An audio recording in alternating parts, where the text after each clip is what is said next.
మనందరికీ పాటలంటే బాగా ఇష్టం. ఎక్కువగా పాటలు పాడుకుంటాం.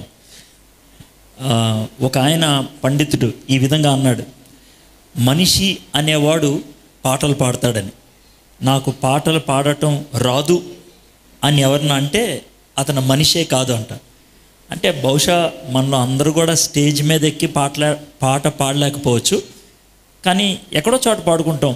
కొంతమంది పని చేసేప్పుడు పాడుకుంటారు, కొంతమంది స్నానం చేసేప్పుడు కూడా పాడుకుంటూ ఉంటారు. కాబట్టి పాటలు ఎక్కడో చోట పాడుతూనే ఉంటాం. పాడని వాళ్ళు అనేవాళ్ళు ఉండరు. మనిషి అనేవాడు నాకు పాట రాదు అని అన్నాడంటే వాడు మూగోడు అయి ఉండాలి, లేకపోతే మనిషి కాకుండా అయి ఉండాలి. పాటల్ని దేవుడు సృష్టించాడు. సంగీతానికి కర్త దేవుడు. అందుకనే ప్రతి మానవుడిలో కూడా సంగీతం ఉంటుంది. ప్రతి మానవుడిలో సంగీతం ఉంటుంది అంటే అర్థం ఏంటంటే పాట పాడేటువంటి గుణం మనకి చిన్నప్పటి నుంచి వస్తుంది.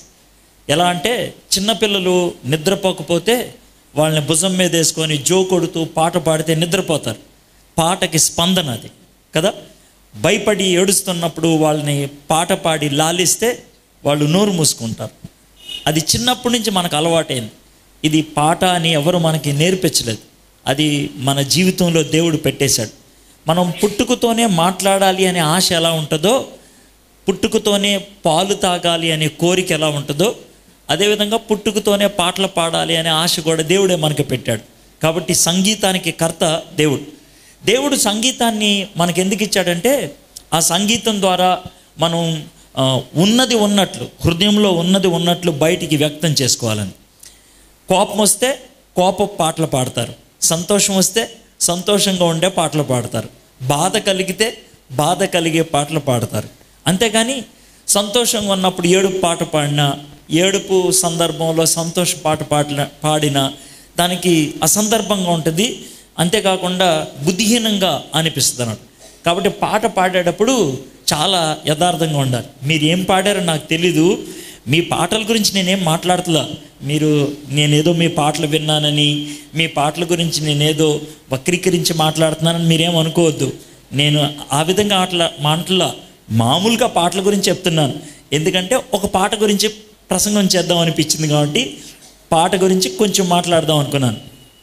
మార్టిన్ లూథర్ అని ఒక గొప్ప భక్తుడు ఉండేవాడు, చాలా గొప్ప భక్తుడు. 15వ శతాబ్దంలో 16వ శతాబ్దంలో ఆయన అనేవాడంట, క్రైస్తవులు పాటలు పాడేటప్పుడు చాలామంది అబద్ధాలు ఆడతారు అన్నాడంట. అంటే ఒక ఆయన ఎందుకు అంటున్నావు అట్లాగా, పాటలు చాలా మంచివి కదంట. పాటలు మంచియే, కానీ పాడేటప్పుడు చాలామంది అబద్ధాలు ఆడతారు అన్నాడంట. ఎందుకు అని అంటే నీకోసారి రుజువు చేయనా అని ఒక ఆవిడని పిలిచాడంట. పిలిచి నువ్వు పాట పాడన్నాడంట అని ఒక పుస్తకం ఇచ్చాడంట. పాటల పుస్తకం ఉంటుంది కదా. ఇస్తే ఆవిడ ఇలా తీసి, ఆవిడ బాగా పాటలు పాడేవాడు అనుకుంటా, పాడతో మొదలు పెట్టేసిందంట. ఏమని, వెండి బంగారాలు నా దగ్గర ఉన్నాయి ప్రభువా, రిక్తహస్తాలతో దగ్గరికి వస్తున్నాను అని చాలా గంభీరంగా చాలా చక్కగా పాడుతుందంట. పాడుతామంటే మార్టిన్ లూథర్ తెగ నవ్వుతున్నాడంట. ఎందుకు నవ్వుతున్నాడు, సంగీతం బాగుంది, లయ బాగుంది, అన్నీ బాగున్నాయి కదా, ఎందుకు నవ్వుతున్నావు అంటే అన్నీ బాగానే ఉన్నాయి, ఆవిడే బాగాలేదన్నాడంట. ఆవిడకి ఏమైంది అన్నాడంట. ఆవిడ పాడేదేంటి తెలుసా, వెండి బంగారాలు నా దగ్గరే ఉన్నాయి ప్రభువా, రిక్తహస్తాలతో వస్తున్నానని. ఆవిడ మెడలోనేమో 5 కాసులు బంగారం ఉంది, ఒంటి మీదేమో పట్టుచీర ఒకటి వేసుకుంది. కానీ ఆవిడ చెప్పేదేంటి తెలుసా, వెండి బంగారాలు నా దగ్గరే ఉన్నాయి ప్రభు అని. మనం చాలాసార్లు అలాగా పాడేవాళ్ళం. నా జీవితం సమస్తం నీకే అని సమర్పణతో పాడుతూ ఉంటాం. బయటికి వెళ్ళిన తర్వాత వేరే కబుర్లు ఆడుకుంటాం కదా. ఈ సమర్పణ గుమ్మంతోనే అయిపోతూ ఉంటుంది. కొన్నిసార్లు దేవుడికి బాధ అనిపిస్తుంది అన్నమాట. అంటే వీళ్ళు పాటలు పాడుతున్నారు, స్తుతిస్తున్నారు, కానీ అది ఇనుసంపుగా లేదు అనిపిస్తుంది. పాత నిబంధనలో చాలాసార్లు ప్రవక్తల ద్వారా ఏమంటాడు తెలుసా, మీ పెదవులు నన్ను స్తుతిస్తున్నాయి, కానీ మీ హృదయం నాకు చాలా దూరంగా ఉన్నది అని అంటారు. నీ పెదవులు నన్ను స్తుతిస్తున్నాయి, కానీ నీ హృదయం నాకు చాలా దూరంగా ఉంది అని అంటాడు. దేవుణ్ణి మనము కొనియాడేటప్పుడు, దేవునికి ఏదైనా ప్రార్థన చేసేటప్పుడు దేవుడు ఆశించేది ఏంటి తెలుసా, మన గుండెల్లో ఏముందో అదే మన పెదవుల మీద ఉండాలని దేవుడు ఆశిస్తున్నాడు. మనం చాలాసార్లు పాట పాడుతూ ఉంటాం, కానీ గుండెల్లో ఏదో ఆలోచిస్తూ ఉంటాం. కానీ యూదులు అలాంటి వాళ్ళు కాదు. యూదులు వాళ్ళు ఏదైనా పాడితే ఉన్నది ఉన్నట్లుగా పాడతారు. మీకు ఎలా తెలుసు అండి అంటారేమో, ఇప్పుడు మన ఇంటి పక్కన వాళ్ళు పెద్ద బిల్డింగ్ కట్టుకున్నారు అనుకోండి, సర్వసాధారణంగా ఎవరికైనా కొంచెం కుళ్ళేస్తుంది కదా, ఎందుకు వాళ్ళు కట్టేసుకున్నారు మనం ఎందుకు కట్టుకోలేదని. ఒకవేళ యూదుడికి కనుక ఆ మాట చెప్తే వాడు ఓ పాట పాడతాడు తెలుసా, ప్రభువా వాళ్ళు ఎందుకు ఆశీర్వదించావు, నన్ను ఎందుకు ఆశీర్వదించలేదు అని పాడతాడు. 73వ కీర్తన అలాంటిదే. అంటే పక్కింటి వాళ్ళు బాగుపడితే వీడికి వచ్చినటువంటి కుళ్ళు కచ్చితో పాడినటువంటి పాట. అక్కడ కూడా వాళ్ళు యథార్థంగా ఉంటారు. ఇప్పుడు నేను 73వ కీర్తన నేను చెప్పట్లా, మీరు బోర్డు చెప్తాను, ప్రతిసారి కీర్తన తెస్తారంటే నేను తీయమన్నప్పుడు తీద్దరులే, నేను కొన్ని ఉదాహరణలు చెప్తా ఉన్నా. సో ఆ విధంగా కుళ్ళుతో పాడిన పాటలు కూడా ఉన్నాయి అన్నమాట, కచ్చితో పాడిన పాటలు కూడా ఉన్నాయి, దేవుణ్ణి ప్రశ్నించి అడిగినటువంటి పాటలు ఉన్నాయి. మీకు ఎందుకని ఆ ఉదాహరణ చెప్పానంటే ఆ సందర్భంలో కూడా వాళ్ళు యథార్థంగానే ఉన్నారు. ప్రభా వాడు అభివృద్ధి చెందుతున్నాడు, నేను చెందట్లేదు, ఎందుకు చెందట్లేదు ప్రభా అని అడిగారే కానీ లోన్ ఒకటి పెట్టుకొని బయటకు ఎప్పుడు చెప్పలేదు. దేవుడికి ఇష్టమైంది ఏంటి తెలుసా, మనం కొండ మీద చేసిన ప్రసంగాల్లో ధన్యతలు అంటారే, ఆ ధన్యతల్లో ఒక ధన్యత ఏమంటే తెలుసా, హృదయ శుద్ధి గలవారు ధన్యులు, వారు దేవుణ్ణి చూచెదరు. హృదయ శుద్ధి అనే గ్రీకు భాషలో శుద్ధి అన్న మాటకు అర్థం ఏంటి తెలుసా, కల్తీ లేనిది. శుద్ధి అంటే కల్తీ లేనిది. శుద్ధమైన పాలంటే నీళ్లు కలపంది అని కదా శుద్ధమైంది. శుద్ధ హృదయం అని అంటే కల్తీ లేని హృదయం, అంటే రెండు మనస్సులు కలిగినటువంటి హృదయం కాదు, ద్వంద్వ బుద్ధి కలిగినటువంటిది కాదు, అంటే పెదవుల మీద ఒకటి పెట్టి మనసులో ఒకటి ఉంచుకునేది కాదు. అది శుద్ధ హృదయం అని అంటే. శుద్ధ హృదయముతో మనము దేవునికి ప్రార్థన చేస్తే ఆయన ఖచ్చితంగా మనకి దర్శనం ఇస్తాడంట, ఆయన ఖచ్చితంగా మనకి జవాబు ఇస్తాడంట. హృదయపూర్వకంగా ప్రార్థన చేయటం అంటే అదే, అంటే ఎటువంటి అరమరికలు లేకుండా, ఎటువంటి ద్వంద్వ బుద్ధి లేకుండా ప్రార్థన చేయటం. యూదులు ఆ విధంగా పాటలు పాడేవాళ్ళు. దేవుడి మీద కోపం వస్తే కోపంగా పాడేవాళ్ళు, సంతోషం వస్తే సంతోషంగా పాడేవాళ్ళు. అందుకనే వాళ్ళకి 150 పాటలు ఉన్నాయి. అయితే వాళ్ళు పాడేటువంటి ప్రతి పాటకి కూడా భావం ఉంటుంది, ఖచ్చితమైనటువంటి భావం. ఆ భావానికి సందర్భంగా అనుగుణంగా పాడుతూ ఉంటారు అన్నమాట. కొన్ని పాటలని ఆ పాటలు కొన్ని సందర్భాల్లోనే పాడుకుంటారు. ఉదాహరణకి క్రొత్త ఏడు మొదలు పెట్టానని ఈరోజు పాడాను అనుకోండి, మీకు ఎలా ఉంటుంది, నవ్వు వస్తుంది కదా. డిసెంబర్ నెల ఇంకో 4 రోజులు అయితే వస్తుంది, కొత్త ఏడు మొదలు పెట్టిందంటే ఏడు అనుకుంటారు కదా. అది జనవరి 1వ తారీఖున పాడతారు, డిసెంబర్ 31వ తారీఖు రాత్రి పాడతారు. మా అయితే 4-5 రోజులు పాడొచ్చు జనవరి నెలలో, అంతే కదా. కానీ ఇప్పుడు పాడలేం, అది ఆ సందర్భానికే వర్తించేది. లేకపోతే దేవరని దీవెనలు అని అంటే అటు ఇటు చూస్తారు, పెళ్లి కొడుకేడు పెళ్లి కూతురేదని, అది పెళ్లిలోనే పాడతారు కదా. అది మనం అట్లాగా దానికోసం అని రాసుకున్నాం. పరదేశులమో ప్రియులారా అని అంటే కనుక నా మీద కోపం వచ్చి రాళ్ళు ఇసిరినా ఇసురు కొడతారు, ఎవడు చచ్చిపోయాడరా ఇప్పుడు అనేసి. అది ఆ సందర్భంలోనే పాడేటువంటి పాట. యూదులు కూడా కొన్ని పాటలు అంటే అవి ఆయా సందర్భాల్లోనే పాడుకుంటారు. అయితే కొన్ని పాటలని, ఆ పాటల్ని హీబ్రూ భాషలో హలాల్ పాటలు అంటారు. హలాల్ అనే మాట ఎక్కడ వింటారు తెలుసా, మాంసం కొట్టోడి దగ్గర వింటారు. సర్వసాధారణంగా ముస్లింలు మస్తాన్, మటన్ కొట్టేవాడిని మస్తాన్ అంటారు కదా. వాడు ఖచ్చితంగా ముస్లిం అయి ఉంటాడు, ఎందుకనంటే దానికి బిస్మిల్లా చేయాలి, లేకపోతే ముస్లింలు తినరు. ఆ బిస్మిల్లా అనే దాన్నే ఇంకో భాషలో చెప్పాలంటే హిబ్రూ భాషలో హలాల్ చేయాలి అంటారు. హలాల్ చేసినటువంటి బోర్డుల మీద రాస్తారు, హలాల్ చేసినటువంటి మాంసము అమ్మబడును ఎక్కడని. హలాల్ చేయటం అని అంటే అల్లాకి సమర్పించటం, దేవునికి సమర్పించటం. హలాల్ అన్న మాటకి అర్థం సమర్పణ అని అర్థం. హలాల్ అన్న మాటకి చివర యా అని కలిపారనుకో, యా ఎక్కడైనా యెషయా ఇర్మియా యా అని ఉందనుకో, చివర యా అని అంటే అర్థం ఏంటంటే యెహోవా అని అర్థం అనమాట. యెహోవాకి ముందు ఏదైనా కలిపితే కనుక యెషయా, యెహోవాయే రక్షణ అదనమాట యెషయా. అదేవిధంగా ఇక్కడ హల్లెలూయా అని అంటే యెహోవాకే సమర్పిస్తున్నాం అని అర్థం అనమాట. దేవునికే సమర్పిస్తున్నాం అని, దేవుణ్ణి కొనియాడుతున్నాం, ప్రైజ్ ద లార్డ్ అని దానికి తర్జుమా చేస్తూ ఉంటారు హల్లెలూయాకి. అది అనమాట. ఆ హల్లెలూయా కీర్తనలు కొన్ని ఉన్నాయి. ఈ కీర్తనలు 2 చోట్ల ఉంటాయి, 2 గుంపులుగా ఉంటాయి అన్నమాట. మొదటి గుంపునేమో ఐగుప్తి హల్లెలూయా కీర్తనలు అంటారు. అంటే ఐగుప్తి దేశాన్ని జ్ఞాపకం చేసుకుంటూ పాడేటువంటి హలాల్ కీర్తనలు. రెండో జాబితా ఉంటుంది దాన్ని సియోను హల్లెలూయా కీర్తనలు అంటారు. అంటే వాడు యెరూషలేం పట్టణంలోకి వచ్చిన తర్వాత అక్కడ జ్ఞాపకం చేసుకుంటూ పాడినటువంటి పాటల్ని సియోను హల్లెలూయా పాటలు అని అంటారు. ఈ ఐగుప్తి హల్లెలూయా పాటలు 110వ కీర్తన నుంచి 118 దాకా ఉంటాయి. 110 నుంచి 118 దాకా. సియోను హల్లాల్ కీర్తనలు 145 నుంచి 150 దాకా ఉంటాయి అన్నమాట. ఈ 2 కీర్తనలు హల్లెలూయా కీర్తనలు. ఈ కీర్తనలు ఎప్పుడు పాడుకుంటారు తెలుసా? యూదులు మార్చ్ ఏప్రిల్ నెలల్లో పాడుకుంటారు. ఆ నెలల్లో వాళ్ళకి క్రొత్త సంవత్సరం ఆరంభమవుతుంది. వాళ్ళకి ఒక ఉనికి, అంటే ఇశ్రాయేలీలు అని ఒక దేశం ఏర్పడినటువంటి సందర్భం అనమాట. ఒక రాజ్యముగా ఏర్పడినటువంటి సందర్భం అనమాట. కాబట్టి ఆ దినాన్ని వాళ్ళు ఆ పాట పాడుకుంటూ ఉంటారు. 2 జాబితాలు ఉన్నాయి కదా. పండక్కి ముందు పాడేటువంటి పాటలనేమో ఐగుప్తి హలాల్ పాటలు అంటారు. పండగ చేసుకునేటప్పుడు పాడేటువంటి పాటల్ని ఏమో సియోను హల్లాల్ పాటలు అంటారు. మీకు ఆ విషయం తెలుసా? యేసుక్రీస్తు ప్రభువారు తాను అప్పగింపబడక మునుపు రాత్రి మేడ మీదకి వెళ్ళి తన శిష్యులతో గడిపాడు కదా. మీకు గుర్తున్నట్లయితే యోహాను సువార్తలో ఏమంటుందో తెలుసా? వాళ్ళు భోజనం చేసిన తర్వాత చివరగా ఒక పాట పాడుకొని వెళ్ళిపోయారని ఉంటుంది. ఒక పాట వాళ్ళు బహుశా ఈ హలాల్ పాటల్లో ఏదో ఒక పాట పాడి ఉండాలన్నమాట. ఆ దినాన్న ఆ సందర్భంలో పాడుకునేటువంటి పాటల్ని హలాల్ పాటలు అంటారు. ఇవన్నీ మీరు వింటున్నప్పుడు మీలో కొంతమందికి చిరాకు అనిపిస్తుంది. ఇవన్నీ మాదికి ఎందుకు చెప్తున్నారు సార్? సుత్తి కొట్టినట్లుంది మాకు, అవన్నీ మేము తెలుసుకోవాల్సిన అవసరం ఉందా? అది తెలుసుకుంటే మాకు వచ్చేది ఏంటి అనేది. ఇప్పుడు యూదులు బానిసత్వంలో ఉన్నప్పుడు, వేరే పరాయి దేశంలో ఉన్నప్పుడు దేవుడు వాళ్ళని బయటికి తీసుకొచ్చినటువంటి సందర్భాన్ని జ్ఞాపకం చేసుకుంటూ పాడారు కదా. అయితే ఆ పాటలు మనం పాడుకునేటప్పుడు మనకేమర్థం అవుద్దంటే, మన దేవుడు ఎటువంటి వాడు, మన దేవుడు మన జీవితం పట్ల ఏం చేయగలడు. 2 విషయాలు.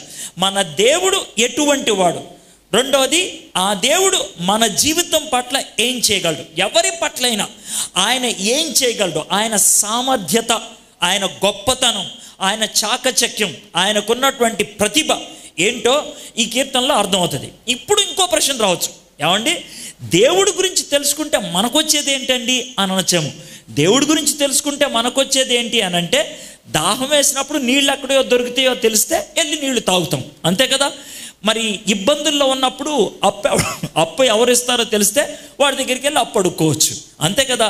జబ్బు వచ్చినప్పుడు డాక్టర్ ఎవడో తెలిస్తే డాక్టర్ దగ్గరికి వెళ్ళొచ్చు. అయితే ఒకవేళ మీరు సమస్యల్లో ఉంటే, ఏదైనా ఇబ్బందుల్లో ఉంటే, ఏదైనా బంధకాల్లో ఉంటే, నేను ఇప్పుడు చెప్పబోయే కీర్తన ద్వారా మీకు అర్థమయ్యేది ఏంటి తెలుసా?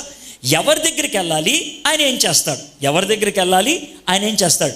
ఈ 2 విషయాల్ని మనం ఈ కీర్తన ద్వారా మనం నేర్చుకోగలుగుతాం. ఇది కీర్తన గురించి నేను ఇవ్వగలిగేటువంటి పరిచయం. కీర్తనలు మనం అందరం పాడుకునేదే. అది మీకు చెప్పిందే కదా. మీకు గుర్తుందా? ఆదామును తయారు చేసిన తర్వాత దేవుడు నిద్రపుచ్చిన తర్వాత పక్కటెముకను తీసి ఎవరిని తయారు చేశాడు? అవ్వను తయారు చేశాడు కదా. అవ్వను తయారు చేయగానే అవ్వ నడుచుకుంటూ వస్తూ ఉంది.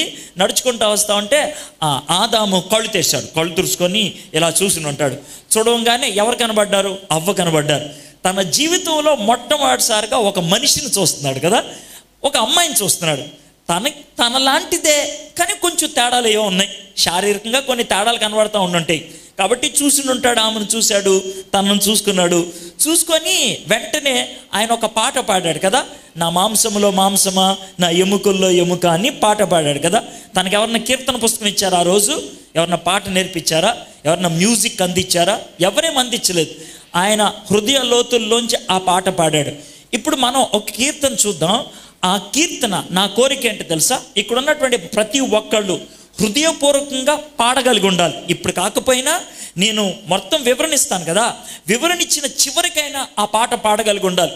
ఆ విధంగా ఇక్కడ ఉన్నటువంటి ప్రతి ఒక్కళ్ళు పాడగలిగినట్లయితే ఎంత సంతోషమో తెలుసా. ఎందుకంటే ఆ పాట హృదయపూర్వకంగా ఎవరు పాడగలుగుతారంటే, బంధకాల్లోంచి విమోచించబడిన వాళ్ళు, సమస్యల్లోంచి బయటకు వచ్చినటువంటి వాళ్ళు, ఇబ్బందుల్లోంచి బయటకు వచ్చినటువంటి వాళ్ళు. ఈరోజు మీకు ఏదైనా సమస్య ఉంటే, ఈరోజు మీకు ఏదైనా ఇబ్బంది ఉంటే, ఈరోజు మీరు ఏదైనా బంధకాల్లో ఇరుక్కుపోయి ఉంటే, ఒక్కసారి మీరు మెలకుగా ఉండి ఈ మాటలు వినగలిగితే దేవుడు ఖచ్చితంగా మీకు జవాబు ఇస్తాడు. దేవుడు ఖచ్చితంగా మీకున్నటువంటి పరిస్థితికి పరిష్కారాన్ని ఇస్తాడు. మీరేం చేయాలో ఆయన చెప్తాడు. అది కనుక మీరు చేయగలిగితే ఖచ్చితంగా ఈరోజు ఆ స్వేచ్ఛను, ఆ స్వాతంత్ర్యాన్ని, ఆ సంతోషాన్ని, ఆ సమాధానాన్ని మీరు ఖచ్చితంగా పొందగలుగుతారు. 114వ కీర్తన మనం కలిసి ధ్యానం చేసుకుందాం. 114, 1:1-4 ఆ కీర్తన మీరు తీయండి. 8 వచనాలు ఉంటాయి ఆ కీర్తనకి. ఒకసారి ఆ కీర్తన అంతా నేను చదువుతాను. నేను నెమ్మదిగా చదువుతాను, వినండి. చదివిన తర్వాత ఆ కీర్తనలో ప్రతి లైను మనం ధ్యానం చేద్దాం. ప్రతి లైన్లోంచి మనం నేర్చుకోగలిగేటువంటి పాఠం ఏంటో మనం చూద్దాం. ఐగుప్తులో నుండి ఇశ్రాయేలు, అన్య భాష గల జనుల్లో నుండి యాకోబు బయలు వెళ్ళినప్పుడు యూదా ఆయనకు పరిశుద్ధ స్థలం ఆయను, ఇశ్రాయేలు ఆయనకు రాజ్యం ఆయను. సముద్రము దాన్ని చూచి పారిపోయాను, యోర్దాను నది వెనుకకు మళ్ళెను. కొండలు పొటేళ్లు వలెను, గుట్టలు గొర్రె పిల్లల వలెను గంతులు వేశాను. సముద్రమా, నీవు పారిపోవుటకు నీకేమి తటస్థించినది? యోర్దాను, నీవు వెనుకకు మళ్ళుటకు నీకేమి తటస్థించినది? కొండలారా, మీరు పొటేళ్ల వలెను, గుట్టలారా, మీరు గొర్రె పిల్లల వలెను గంతులు వేయుటకు మీకేమి సంభవించినది? భూమి ప్రభు సన్నిధిని, యాకోబు దేవుని సన్నిధిని వణకుము. ఆయన బండను నీటి మడుగుగాను, చెక్కుముకి రాతి బండను నీటి ఊటలుగాను చేయువాడు. ఈ కీర్తన మీరు ఒకసారి వింటే మీకు ఒక చిన్న మాట అర్థం అవ్వాలి. ఏంటనంటే, దేవుడు వాళ్ళని ఏ విధంగా బయటికి తీసుకొచ్చాడో ఒకసారి చరిత్రలో జరిగినటువంటి విషయాన్ని జ్ఞాపకం చేసుకుంటూ పాడుతున్నారు. చరిత్ర చాలా మంచిది. ఎందుకు తెలుసా? చరిత్ర అని దేన్ని అంటారంటే, చరిత్రకి పురాణానికి తేడా ఉంటుంది. పురాణం అని దేన్ని అంటారంటే, గతంలో చెప్పుకున్నటువంటి కథల్ని పురాణం అంటారు. అవి నిజం కాదు. అయితే పూర్వంలో కథలు చెప్పుకునేవాడు, వాటికి ఆధారాలు ఉండవు, వాటికి రుజువులు ఏమీ ఉండవు, వాటిని పురాణాలు అంటారు. కానీ చరిత్ర అని దేన్ని అంటారంటే, గతములో స్పష్టంగా జరిగిన దాన్ని చరిత్ర అంటారు. అయితే చరిత్ర మనకి ఏ విధంగా ఉపయోగపడుతుంది అంటే, చరిత్ర గతంలో జరిగింది కాబట్టి అలాంటిదే మళ్ళీ జరగటానికి అవకాశం ఉంటుంది కదా. చరిత్ర నుంచి మనం పాఠాలు నేర్చుకోవాలి. చరిత్ర నుంచి పాఠాలని నేర్చుకోనోడిని బుద్ధిహీనుడు అని అంటారు. బుద్ధిహీనుడు. ఓ చిన్న సందు ఉందనుకోండి, ఆ సందులోకి ఎవరినో ఒక ఆయన వెళ్తే మీకు తెలిసిన ఆయనే. కొద్దిసేపు ఉన్నాక పరిగెట్టుకుంటూ వస్తూ ఉన్నాడు. ఏమైందండి అని అంటే, అక్కడ కుక్క కరిసిందండి, ఇదిగోండి నా కాలంతా కరిసేసిందండి అని అంటే, అయ్యో పాపమని అతన్ని హాస్పిటల్కి తీసుకెళ్తాం. మళ్ళీ ఆ సందులోకి వెళ్దాం అనుకుంటాం. ఇంకోటి ఎవడో ఎదురొస్తాడు, వాడు కూడా కుక్క కరిసింది, పరిగెట్టుకుంటాం. ఏమైంది బాబు అంటే, ఈ సందులో పిచ్చి కుక్క ఉందండి, కరిసిందని. ఇద్దరు వెళ్ళారు, ఇద్దరిని పిచ్చుకొక్క కరిసింది. మీరు ఆ సందులోకి వెళ్తారా? వెళ్ళరు. ఎందుకు వెళ్ళరు? ముందు వెళ్ళిన వాళ్ళని పిచ్చుకొక్క కరిసింది కాబట్టి నన్ను కూడా కరుసుద్దేమో. దీన్ని చరిత్ర నుంచి నేర్చుకోవటం అంటారు, పాఠం చరిత్ర నుంచి. అంతే కదా. 3 రోజుల క్రితం మీకు హెలన్ తుఫాన్ వచ్చింది కదా. హెలన్ తుఫాన్ రాకముందు మీకు చాలా రకాలైనటువంటి జాగ్రత్తలు చెప్పారు కదా. ఇది జరగవచ్చు, ఇలా జరగవచ్చు, బెస్తవారు పొలంలో నీళ్ళలోకి సముద్రంలోకి వెళ్ళకూడదు. ఎందుకు చెప్పారు? గతంలో అలాగా జరిగినప్పుడు కొంతమంది చచ్చిపోయారు, కొంతమంది కొట్టుకుపోయారు, కొంతమంది కనబడకుండా పోయారు. అది చరిత్ర. దాని నుంచి పాఠం నేర్చుకున్నాం కాబట్టి జాగ్రత్త పడతాం కదా. చరిత్ర నుంచి మనం పాఠాలు నేర్చుకుంటాం. ఇప్పుడు కూడా నేను చరిత్రను మీ ముందు పెడుతున్నాను. ఆ చరిత్ర నుంచి మనం పాఠం నేర్చుకోగలిగి ఉండాలి. చరిత్ర ఏంటి, దాంట్లో నేర్చుకోవాల్సినటువంటి పాఠం ఏంటి, ఒక్కొక్క లైన్ నుంచి మనం చూద్దాం. ఈ కీర్తనకి నేను ఏమని అంశము ఇద్దాము అని అనుకుంటున్నామంటే, విమోచించినటువంటి దేవుణ్ణి ఆరాధించడం. విమోచించినటువంటి దేవుణ్ణి ఆరాధించడం. వాళ్ళు తమ దేవుణ్ణి ఆరాధిస్తున్నారు, తన దేవుణ్ణి కొనియాడుతున్నారు. ఎందుకంటే వాళ్ళ దేవుడు వాళ్ళని విమోచించాడు. దేవుడు వాళ్ళని విమోచించినట్లయితే మనల్ని కూడా విమోచిస్తాడు.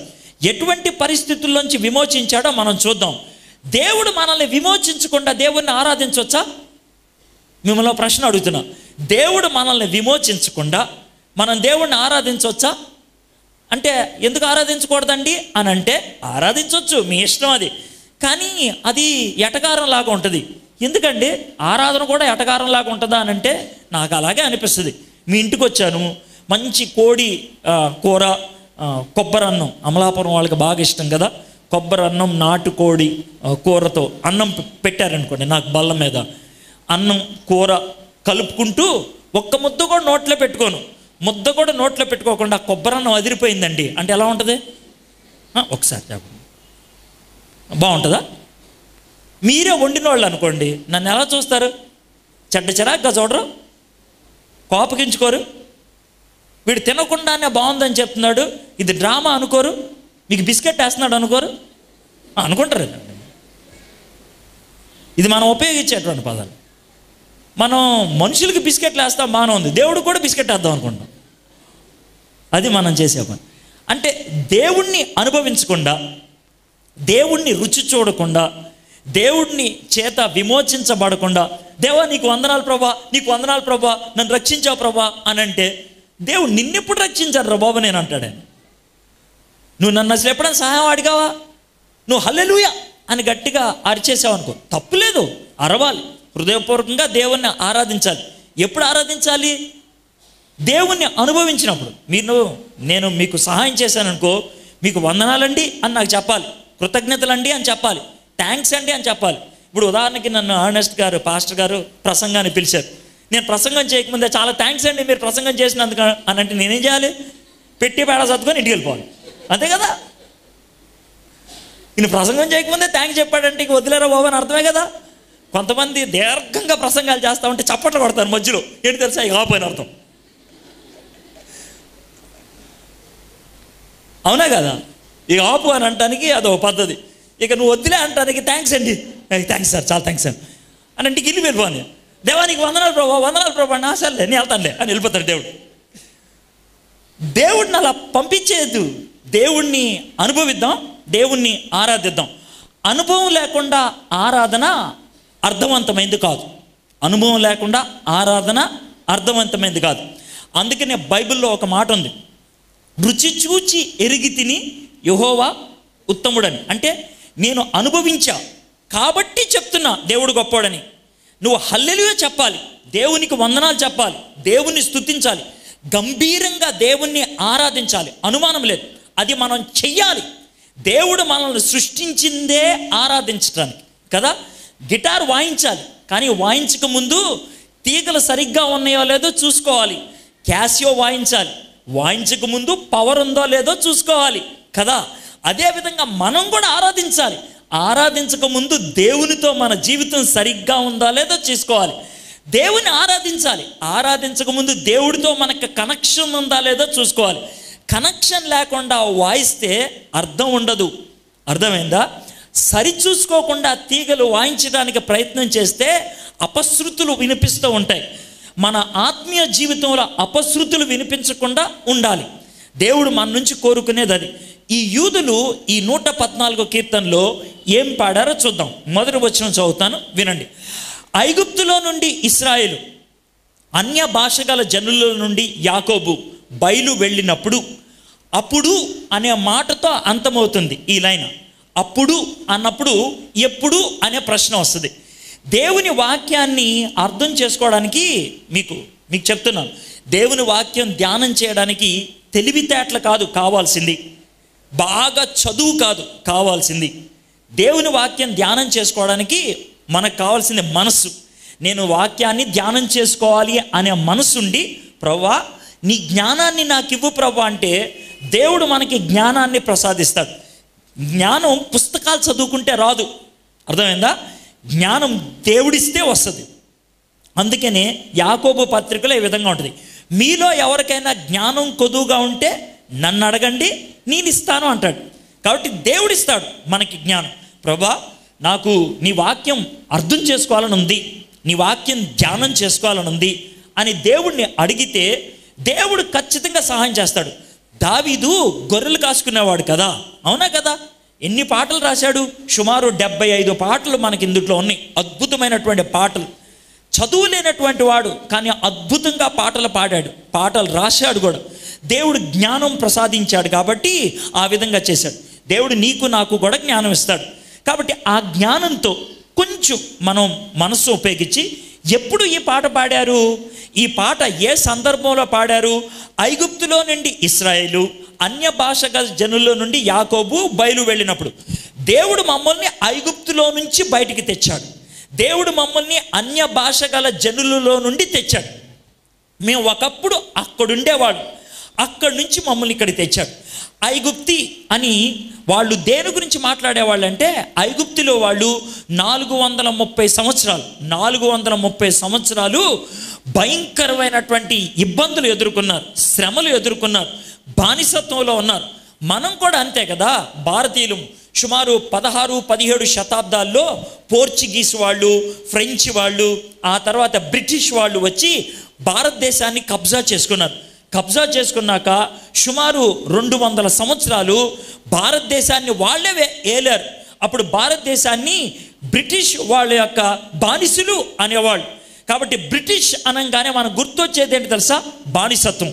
బూటు కాళ్ళతో కొట్టేవాళ్ళు, మనల్ని బాగా ఇబ్బంది పెట్టేవాళ్ళు, చాలా చిత్రహింసలు పెట్టారు, వాళ్ళకి ఇష్టం వచ్చినటువంటి పనులు చేసుకున్నారు.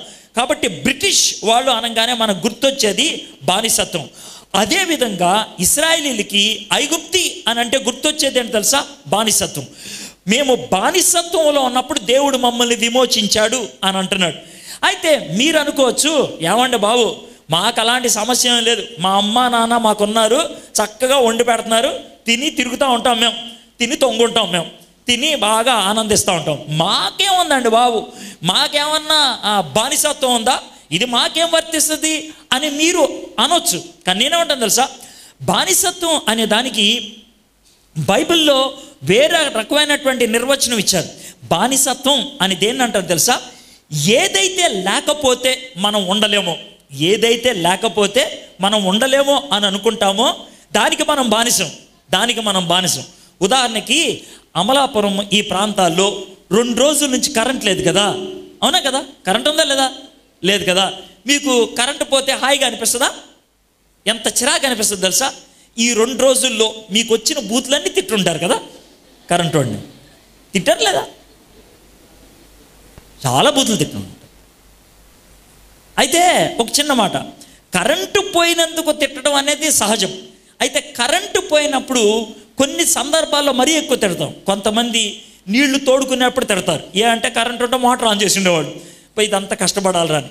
కొంతమంది 2 గంటలకో 3 గంటలకో టీవీ చూసి, ఆరిపోయిన టీవీ చూసి కరెంటు వాడిని తిట్టుండి ఉంటారు. ఏ అంటే అప్పుడు మీకు ఇష్టమైన సీరియల్ ఏదో వచ్చి ఉండేదేమో, అర్థమైందా? ఈ సచ్చినోడు ఇప్పుడన్నా 1 పావు గంట ఇవ్వచ్చు కదా, 1 అరగంట ఇవ్వచ్చు కదా అని.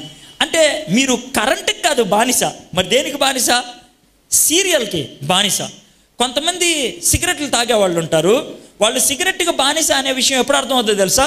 వాడిని కొద్దిసేపు సిగరెట్ తాగొద్దానంటే ఆ తర్వాత, అప్పుడు ఫర్ ఎగ్జాంపుల్ కొంతమంది పాస్టర్ గారి దగ్గరికి, లేకపోతే చర్చికి, లేకపోతే ఒక పవిత్రమైన కూడికి వెళ్తూ ఉంటారు. బాగా సిగరెట్ తాగోనుకో 2 గంటల సేపు బలవంతంగా కూర్చుంటారు, అవ్వంగానే పరిగెట్టుకుంటారు. అమ్మా, వాళ్ళని చూడాలి. ఆ టైంలో అసలు ఎలా అనిపిస్తుంది తెలుసా? అంటే 1 వారం రోజులు నీళ్లు తాగినీపోతే కనుక దుప్పి నీటి వాగులకై పరిగెట్టినట్లు వీళ్ళు సిగరెట్కై పరిగెట్టుదురు. అంటే వాళ్ళు దేనికి బానిస? సిగరెట్కు బానిస. మనలో చాలామంది చాలా వాటికి బానిసలుగా ఉంటారు. ఏ అంటే అది లేకపోతే ఉండలేం, దానికి అమ్ముడుపోతాం, దానికి మనం అమ్మేసుకుంటూ ఉంటాం, దానికి మనం ఇచ్చేసుకుంటూ ఉంటాం. నేను కూడా ఒకప్పుడు చాలా విషయాలకి బానిసగా ఉండేవాడిని. నాకు చిన్నప్పుడు సినిమాలంటే అలవాట్లేదు. 10వ క్లాస్ దాకా సినిమా థియేటర్కి ఎప్పుడు వెళ్ళలేదు. అంటే మా అమ్మ నాన్న చాలా భక్తిపూర్వకంగా నన్ను పెంచారు. సినిమా పాట నా నోటెంబటి వస్తే చాలు వాయించేసేవాడు, కొట్టేవాళ్ళు, నోటి మీద స్కేల్ పెట్టి ఇక్కడ కొట్టేవాళ్ళు. సినిమా పాట రావడానికి వీల్లేదు, సినిమా గురించి మాట్లాడటానికి వీల్లేదు. అలా ఉండేది 10వ క్లాస్ దాకా. కానీ కాలేజీలోకి వెళ్ళిన తర్వాత కాస్త స్వేచ్ఛ వచ్చింది, దొంగతనంగా సినిమాలకు వెళ్ళటం. ఆ తర్వాత కొన్ని రోజులకి సినిమా వెళ్ళకపోతే కనుక పిచ్చెక్కేది. 2 రోజులు సినిమాకి వెళ్ళలేదనుకో స్నేహితులు తరే భలే పిచ్చెక్కేస్తుందిరా అనేవాళ్ళు. ఏమనంటే వెళ్ళలేదు 2 రోజులు సినిమా. నేను సినిమాకి బానిస. మీరు అలాంటి ఏదో ఒకటి ఉంటుంది. బానిసత్వం లేనటువంటి వాడు ఎవడు ఉండడు. కానీ ఆ బానిసత్వం ఎప్పుడు చిరాకు అనిపిస్తుందో తెలుసా? 2 సందర్భాల్లో బానిసత్వం చాలా చిరాకు అనిపిస్తుంది. ఒకటి, అది లేనప్పుడు మనలో కనబడేటువంటి వెలితి. రెండోది, అది అనుభవించడం బట్టి మనలో వచ్చేటువంటి నష్టం. మందు కొట్టేవాళ్ళు అనుకోండి, మందు లేనప్పుడు ఒళ్ళంతా నొప్పులు అనిపిస్తాయి. మందు కొట్టిన తర్వాత వేరే రకమైనటువంటి సమస్యలు వస్తూ ఉంటాయి. అదేవిధంగా బానిసత్వానికి ఈ 2 రకాలైనటువంటి సమస్యలు ఉంటాయి. మీలో కొంతమంది నవ్వుతూ ఉంటే నాకు చాలా సంతోషంగా ఉంది. ఎందుకో తెలుసా? మీరు నా మాటలు అర్థం చేసుకుంటున్నారని. చాలా హ్యాపీగా ఉంది. Very good. అది మన పరిస్థితి. మన అందరం ఐగుప్తులో ఉన్న వాళ్ళమే. అయితే ఈ మాట చూడండి, ఐగుప్తులో నుండి ఇశ్రాయేలు, అన్య భాష గల జనుల్లో నుండి యాకోబు బయలు వెళ్ళినప్పుడు అంటే వాళ్ళంతటా వాళ్ళు వచ్చేసారా? మీకు తెలుసు కదా, ఐగుప్తులో నుంచి దేవుడు బయటికి తీసుకురావడానికి ఎన్ని పనులు చేయాల్సి వచ్చింది. 10 తెగుళ్ళు పంపించాల్సి వచ్చింది. చివరికి ఫరో, అరే బాబు నీ ప్రజలు తీసుకొని నువ్వు పోరా అని పంపించేదాకా దేవుడు ఫరోని చిత్రహింసలు పెట్టాడు. చాలా రకాలైనటువంటి శ్రమలు పెట్టాడు. ఆ శ్రమల గుండా వెళ్ళినప్పుడు ఇక మీరు వెళ్ళిపోండి అని అనిపించాడు. అంటే దేవుడు ఐగుప్తి రాజు యొక్క, ఫరో యొక్క కబంధ హస్తాల నుంచి విడిపించాడు. అందుకే మాట చెప్పాడు, దేవుడు మమ్మల్ని బయటికి తెచ్చాడు. దీని నుంచి నేను ఒక పాఠం నేర్చుకోదలుచుకున్నాను. ఏంటి? నా జీవితంలో అనుభవించాను, ఇశ్రాయేలీయులు అనుభవించారు. ఒకవేళ మీరు అనుభవించకపోతే ఈరోజు మీరు అనుభవించగలుగుతారు. ఏంటి తెలుసా? మీరు ఏ బానిసత్వంలో ఉన్నా, అది ఎటువంటి అలవాటు అయినా, ఎటువంటి చెడు బుద్ధి అయినా, ఎటువంటి చెడు సంబంధం అయినా, ఈరోజు మీరు దేవుని దగ్గరికి రాగలిగినట్లయితే అది ఎంతో శక్తివంతమైందై ఉండొచ్చు. ఎంత శక్తివంతమైందంటే దాన్ని వదులుకుంటే నువ్వు ఇంకా బతకలేను అనేటువంటి పరిస్థితిలో ఉండొచ్చు. కానీ దేవుడు ఏమన్నాడు తెలుసా? ఐగుప్తులో నుండి ఇశ్రాయేలీయుల్ని బయటికి తెచ్చినటువంటి దేవుడు నిన్ను ఏ సమస్యలోంచైనా బయటికి తీసుకురాగలడు, ఏ బంధకాల్లోంచైనా బయటికి తీసుకురాగలడు, ఏ బానిసత్వంలోంచైనా బయటికి తీసుకురాగలడు. ఆయన మనం ఏ ఉచ్చుల్లో పడిపోయామో ఆ ఉచ్చుల్లోంచి బయటికి తీసుకురాగలడు. ఏ గొలుసుల చేత మనం కట్టబడ్డామో ఆ గొలుసుల్ని ఆయన తెంపేయగలడు. ఈరోజు ఆయన దేవుడు చేయడానికి ఇష్టపడుతున్నాడు. ఇక్కడున్నటువంటి వాళ్ళల్లో ఏ ఒక్కరూ బంధకాల్లో ఉండకూడదు. ఇక్కడున్నటువంటి వాళ్ళల్లో ఏ ఒక్కరికి కూడా గొలుసులు ఉండకూడదు. దేవుడు కోరుకునేది అది. He wants to redeem us. అది ఏ రకమైనటువంటి సమస్య అయినా అవచ్చు. గెరాసేను అనేటువంటి ప్రాంతంలో దెయ్యాలు పట్టిన వాడు ఒకడు ఉండేవాడు. అతడి గురించి నాకు చదవటం అంటే బాగా ఇష్టం. ఒకసారి ఆ ప్రసంగం గురించి ధ్యానం చేస్తా ఉన్నప్పుడు ఆ విషయం గురించి నాకు ఒక తలంపు చాలా ఆదరణ కలిగించింది. ఏంటి తెలుసా? ఇది గలిలీ సముద్రం అనుకోండి. ఇది గలిలీ సముద్రం. యేసు ప్రభు వారు ఇక్కడ ఉన్నారు. ఇక్కడ ఉంటే శిష్యుల్ని పిలిచి ఏమంటాడు తెలుసా? పడవ రెడీ చేయండి అంటాడు.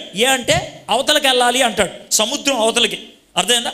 కష్టపడి వీళ్ళు ఈదుకుంటూ సముద్రం అవతలకి వెళ్ళారు. అక్కడికి వెళ్ళిన తర్వాత యేసు ప్రభు చేసిందల్లా ఏంటి తెలుసా? సమాధుల్లో ఉన్నటువంటి ఒక దెయ్యం పట్టిన వాడిని స్వస్థపరిచి ఆ తర్వాత ఏమంటాడు తెలుసా? పడవెక్కండి, వెనక్కి వెళ్ళిపోదాం అంటాడు. అంటే యేసయ్య సముద్రం దాటి యువతలకు వచ్చి ఆయన చేసిందల్లా ఏంటి తెలుసా? ఒక దెయ్యం పట్టిన వాడిని చెరలోంచి విడిపించి వెనక్కి వెళ్ళిపోయాడు. ఒక్క వ్యక్తి కోసం ఆయన సముద్రం దాటి వచ్చాడు. ఆయన ఒక్క వ్యక్తి కోసం. నాకు ఆ మాట చదివినప్పుడు ఎంత ఆదరణ కలిగిందో తెలుసా? దేవుడు జనాన్ని చూసేవాడు కాదు, దేవుడు మనిషిని చూసేవాడు. నిన్ను వ్యక్తిగతంగా చూస్తాడు ఆయన. నువ్వు 10 మంది ఉన్నారా, 1000 మంది ఉన్నారా, 1,00,000 మంది ఉన్నారా, 1,00,00,000 మంది ఉన్నారా, ఆయనకు అనవసరం. ఒక మనిషి ఉంటే చాలు. ఆ మనిషి కోసం సముద్రం దాటి అవతలికి వెళ్ళి కేవలం వాడిని స్వస్థపరిచి, అంతే, ఇంకేం చేయలేదు. స్వస్థపరిచి మళ్ళీ వెనక్కి వచ్చాడు. అంతే, అదొక్కటే చేశాడు ఆయన. నాకు దాంతో అర్థమవుతుంది, ఈరోజు వ్యక్తిగతంగా నిన్ను విమోచించడానికి ఇష్టపడుతున్నాడు. వ్యక్తిగతంగా, దేవా నేను బంధకాల్లో ఉండిపోయాను ప్రభా, నేను ఇదిగో నాకు ఈ విధమైనటువంటి చెరలో ఉండిపోయాను ప్రభా అని నువ్వు అడగగలిగితే, నువ్వు చెప్పగలిగితే చాలు, ఆయన నిన్ను స్వస్థపరుస్తాడు, ఆయన నిన్ను విమోచిస్తాడు ఖచ్చితంగా ఈ దినాన్న. కాబట్టి మీ హృదయపూర్వకంగా ఆలోచించండి. ఒకటి, మీరు నటించేవాళ్ళు అనుకోండి, బంధకాల్లో ఉండి నాకు ఏ బంధకాలు లేవు అనుకున్నారనుకోండి, దేవుడు ఏమి చేయడు. మీ అనుమతి లేకుండా, నీ అంగీకారం లేకుండా, శుద్ధ హృదయం లేకుండా, నీకు చిత్తము లేకుండా, నీ కోరిక లేకుండా దేవుడు ఏం చేయడానికి ఇష్టపడ్డు. నువ్వు ఎటువంటి బంధకాల్లో ఉన్నా. రెండోది చెప్తున్నా, కొంతమంది ఉంటారు వాళ్ళు ప్రార్థన చేయలేని పరిస్థితిలో ఉంటారు. చంటి పిల్లలు అయి ఉండొచ్చు, లేకపోతే వాళ్ళు దెయ్యం పట్టిన వాళ్ళు అయి ఉండొచ్చు. దెయ్యం పట్టిన వాడు ప్రార్థన చేయగలడా? చెయ్యలేడు. అలాంటి వాళ్ళు మీ ఇంట్లో ఉన్నారా? ఈ రాత్రి నేను మీతో ఈ మాట చెప్తున్నాను. మీ ఇంట్లో దెయ్యం పట్టిన వాళ్ళు ఉంటే మీ ఇంట్లో పిచ్చివాళ్ళు ఎవరన్నా ఉంటే, మీ ఇంట్లో చంటి పిల్లలు సమస్యల్లో ఉన్న వాళ్ళు ఉన్నట్లయితే వాళ్ళ తరపున మీరు ప్రార్థన చేయడానికి ఇష్టపడుతున్నారా? వాళ్ళ తరపున విమోచించు ప్రభువా అని అడగడానికి ఇష్టపడుతున్నావా? మోషే 10 లక్షల ఇశ్రాయేలీల తరపున దేవుడికి వెళ్ళి విజ్ఞాపన చేశాడు, దేవా వాళ్ళని విడిపించవా అని. 10 లక్షల మంది ఇశ్రాయేలీల తరపున ఫరో దగ్గరికి వెళ్ళి మాట్లాడాడు. ఈరోజు మీరు విజ్ఞాపన చేయగలిగితే, మీ కుటుంబం పక్షాన మీరు విజ్ఞప్తి చేయగలిగితే దేవుడు మీ ప్రార్థన వినటానికి ఇష్టపడుతున్నాడు. దేవుడు మనల్ని యాజకులుగా చూస్తున్నాడు. యాజకులు అని ఎవరినంటారు తెలుసా? యాజకులను ఎవరినంటారంటే, మనకు అర్థమయ్యే భాషలో చెప్పాలంటే పూజారి. పూజారిని యాజకుడు అంటారు. పూజారి చేసే పని అంటే మీకు తెలుసా? పూజారి ఇప్పుడు మన హైందవ దేవాలయాలు ఉంటాయే, హైందవ దేవాలయాలు కానీ, లేకపోతే కొన్ని పెద్ద పెద్ద మసీదులు కానీ, లేకపోతే పెద్ద పెద్ద చర్చిలు కానీ ఉన్నాయి అనుకోండి. ఆ చర్చిల్లో, మసీదుల్లో, దేవాలయాల్లో అతి పరిశుద్ధ స్థలం అని ఉంటుంది. అతి పరిశుద్ధ స్థలం. ఆ అతి పరిశుద్ధ స్థలంలోకి ఎవరు వెళ్ళకూడదు. ఇప్పుడు మీరు పూజ చేయడానికి కొబ్బరికాయలు, కొన్ని పూజ సామాన్ని పట్టుకొని గుడి దగ్గరికి వెళ్ళారు అనుకోండి.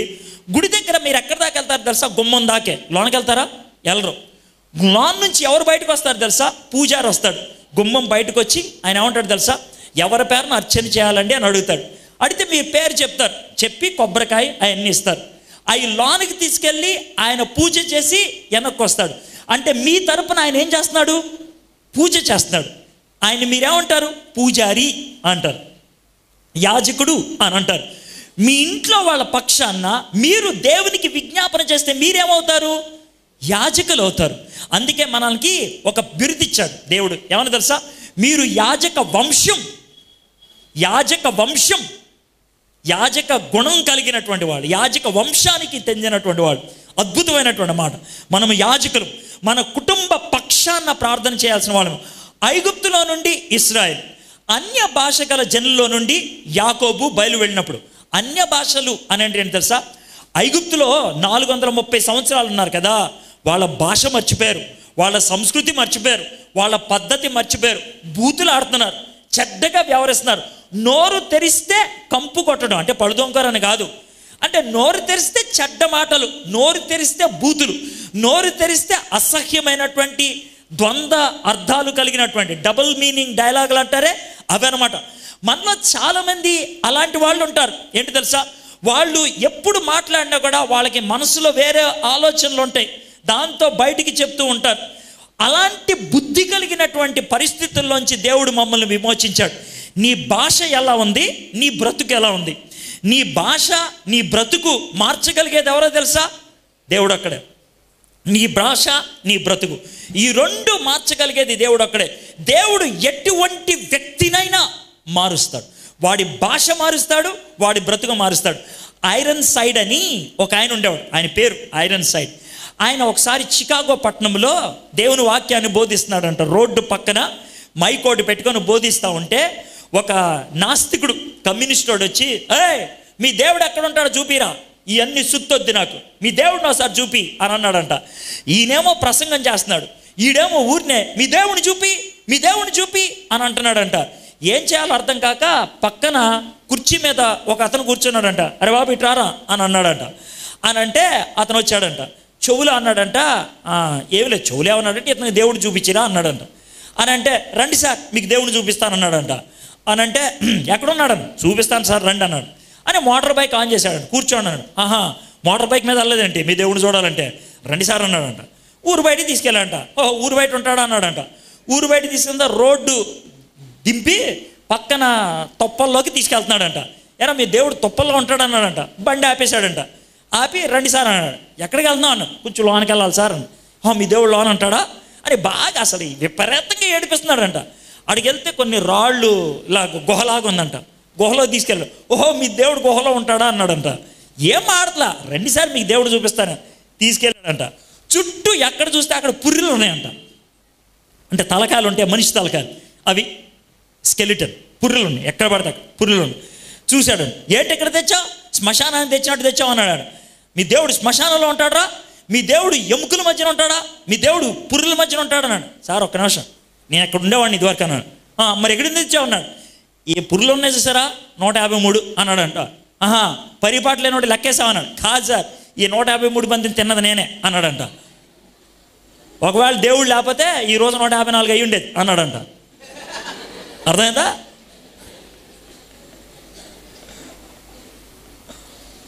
ఈ 153 అన్ని తిన్న తర్వాత నా దేవుడు నా జీవితాన్ని మార్చాడు, అందుకే మనుషులు తింటా మానేశా. ఒకవేళ దేవుడు లేదన్నావు అనుకో, నేను ఫస్ట్ చేసే పని ఏంటి తెలుసా? నేను తినేడే. ఇప్పుడు చెప్పన్నాడంట, అరే బాబు అన్నాడు, రా బాబు అన్నాడంట. ఆడి బ్రతుకు మారింది. వాడు బ్రతుకు మనుషుల్ని తినేవాడు మనుషుల్ని ప్రేమించడం మొదలుపెట్టాడు. అసలు అర్థమవుతుందా మీకు? మనుషులు తినేవాడు మనుషుల్ని ప్రేమించడం మొదలుపెట్టాడు. చిరాకు పెట్టే ప్రశ్న కదా. గంట సేపు ఇసుకిచ్చాడు. మీ దేవుడు అడవిలో ఉన్నాడా? మీ దేవుడు గుహలో ఉన్నాడా? మీ దేవుడు ఎముకల మధ్యన ఉన్నాడా? కొంచెం కోపగించుకున్నావాడే ఫాట్మాన్ కొడతాడా లేదా? మనుషులు తినేవాడు అని ఒక చెయ్యి నరుకు తినేసారు, మూలికి ముడిసి దొరికిందని. అలాంటోడు ఏమనకుండా దేవుడు ఉన్నాడు కాబట్టి నిన్ను వదిలేశాను నేను అన్నాడంటే ఆడు బతుకు మారిందా లేదా? నేను ఎందుకని ఉదాహరణ చెప్పానంటే, అలాంటి వాడినే దేవుడు మార్చగలిగితే నిన్ను ఎందుకు మార్చలేడు? పెద్ద కష్టమా? క్యాన్సర్ వ్యాధిని తొలగించగలిగేటువంటి డాక్టరు మామూలు కాలు నొప్పి పోలగట్లేడా? అంత దాకా ఎందుకండి? మీరు కొబ్బరి అన్నం, చికెన్ బిర్యానీ అన్నీ వండేశారు. అన్నీ వండేసి తింటా ఉన్నాను. కొబ్బరి అన్నం బాగుందండి, చికెన్ కర్రీ బాగుందండి, ఫిష్ ఫ్రై బాగుందండి, ఇవన్నీ తినేసి ఏమండే మీకు పప్పుకి తాలింపు వేయటం వచ్చా అనంటే ఎలా ఉంటుంది? ఒకసారి ఆలోచించి. మీరు బాగా నవ్వారు, నాకు నచ్చింది. అంటే పెద్ద పెద్ద కూరలు ఉన్నప్పుడు తాలింపు వేయటం పెద్ద విషయమా? మనుషులు తినేవాడినే మార్చగలిగిన దేవుడు నిన్ను నన్ను మార్చడం కష్టమా? మరీ అంత దరిద్రం కాదు కదా. మనం మనుషులను వదిలేస్తున్నాం కదా, మిగిలినన్నీ తింటున్నాం.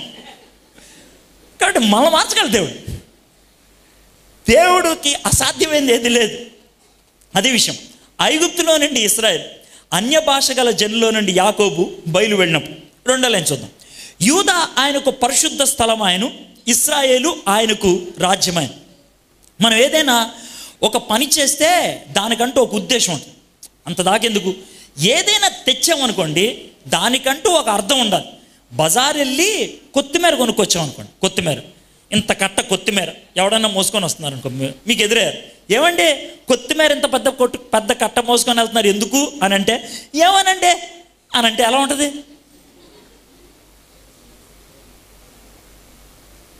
ఎవడన్నా అంటాడు అలాగా? ఎందుకు కొత్తిమీర కొన్నారో? కొత్తిమీర ఎంత ఉంటుందండి? 10 రూపాయలు ఉంటుంది. 10 రూపాయలు కొత్తిమీరకే ఒక ఉద్దేశం ఉండాలి అని అంటే, ఇంత పెద్ద జీవితానికి ఉద్దేశం లేకుండా ఉంటుందా? దేవుడు నిన్ను నన్ను సృష్టించాడు, ఈ నిన్ను సృష్టించారు బాబు అని అనుకుంటాడు దేవుడు? అస్సలు అండవు. నేను ఎందుకని చెప్తున్నానంటే, దేవుడు మనల్ని సృష్టించినప్పుడు, అంటే నిన్ను నన్ను సృష్టించినప్పుడు, సృష్టించక మునిపే దేవుడికి ఒక ఉద్దేశం ఉంటుంది ఖచ్చితంగా. సృష్టించక మునిపే. ఇప్పుడు దీని మీద ఈ దుప్పటేశారు కదా, ఇది మనకు తెలిసినంత దుప్పటే, కవరింగ్ వేసి కొంచెం బటన్లు వేసి హడావడి చేశారు, అందరూ తెలిసిన విషయం, దాని దాపరికం ఏం లేదు, అవునా కదా?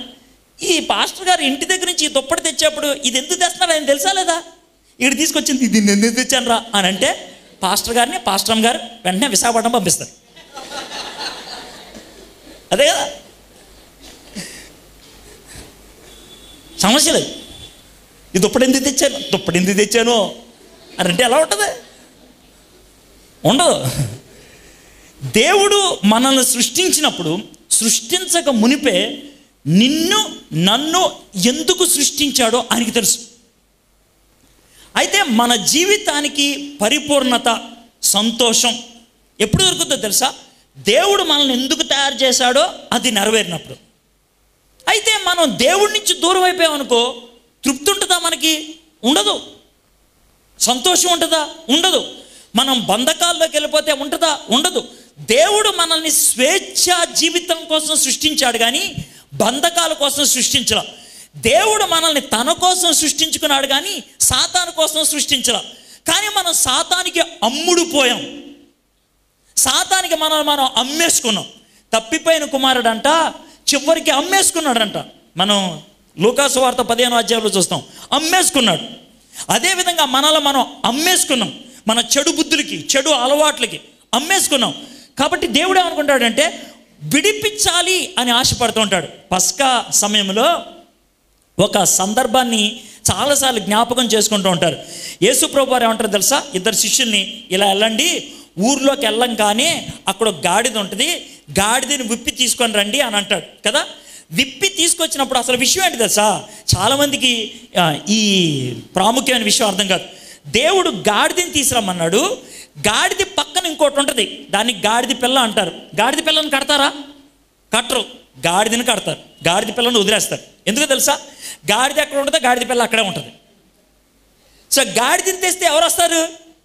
గాడిద పిల్ల వస్తుంది. దేవుడు ఎక్కింది గాడిదనా గాడిద పిల్లనా? గాడిద పిల్లని ఎక్కాడు.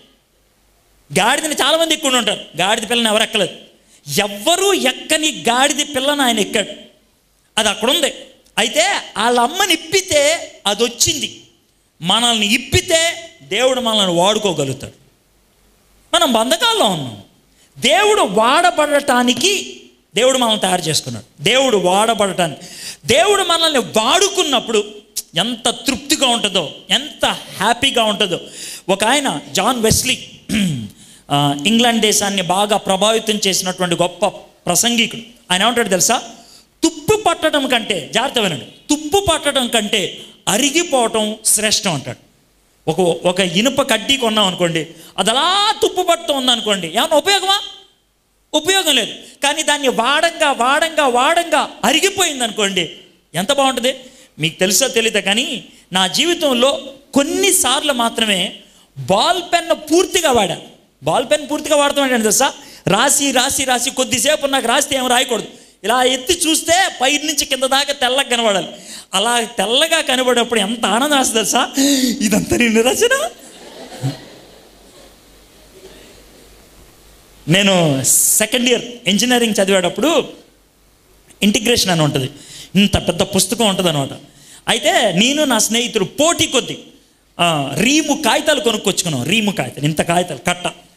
తర్వాత బాల్ పెన్ 4 రీఫిల్స్, ఒక పెన్ కొనుక్కొని పెట్టుకున్నాం. ఏం చేసామంటే మొదటి పేజీ నుంచి చివరి పేజీ దాకా ప్రతి లెక్క చేసేయాలరా అని అనుకొని మొదలు పెట్టాం. 72 గంటలు, మధ్యలో మా అయితే గంట 2 గంటలు నిద్రపోయేవాళ్ళం అంతే. 72 గంటలు నాన్ స్టాప్ ఇద్దరం కూర్చొని లెక్కలు చేస్తూనే ఉండిపోయాం. చేస్తే 3 రీఫిల్స్ అయిపోయినాయి. 3 రీఫిల్స్.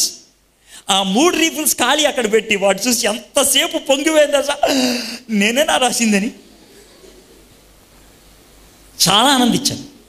చాలా నాకెప్పుడు ఆ సందర్భం గుర్తొచ్చినప్పుడు ఏమనిపిస్తుంది సార్, దేవుడు మన జీవితాన్ని చూసి పూర్తిగా వాడుకొని, రే నీ జీవితాన్ని పూర్తిగా వాడుకున్నాను రా నేను అని అంటే ఎంత హ్యాపీగా ఉంటుందో. God wants that. మన జీవితాన్ని ఆయన వాడుకోవాలి. కానీ గుర్తుపెట్టుకోండి, మనము ఆయనకి ఇవ్వలేదనుకోండి జీవితాన్ని, వేరే వానికి ఇద్దాం. మెర్లిన్ మోన్రాయ్ అని చాలా అందగత్తె, హాలీవుడ్ యాక్ట్రెస్ మెర్లిన్ మోన్రాయ్ని ఒకసారి బిల్లీ గ్రామ్ గారు ఫోన్ చేసి అన్నాడంట, మెర్లిన్ దేవుడు నీతో నన్ను మాట్లాడమంటున్నాడు అని అంటే నాకు ఖాళీ లేదులే అని అన్నదంట. అంటే మెర్లిన్ దేవుడికి నీ జీవితం కావాలి అని అంటే అప్పుడు బిల్లీ గ్రామ్తో అన్నదంట, నేను ఇంకా ముసల్దాన్ని అవ్వలేదు, ముసల్దాన్ని అయిన తర్వాత ఇస్తానులే దేవుడికి జీవితాన్ని అని అంటే అప్పుడు బిల్లీ గ్రామ్ గారు ఒక మాట చెప్పాడంట. ఏమన్నా తెలుసా? ఐస్ ఫ్రూట్ ఉంటుంది కదా, పొల్లోడు, దాన్ని చీకేసి పొల్ల అప్పుడప్పుడు బయట కనబడుతుంది. ఆ చీకేసిన ఐస్ క్రీమ్ నీకు ఇస్తే నువ్వు తింటావా అని అంటే చీ అన్నదంట. దేవుడికి అలాంటిది ఇద్దాం అనుకుంటాం అన్నాడంట. అంటే ప్రతివాడికి జీవితాన్ని ఇచ్చేస్తే ఆడి చీకి చీకి చీకి వదిలేసింది అంత. అదే వైదిగా నా జీవితం.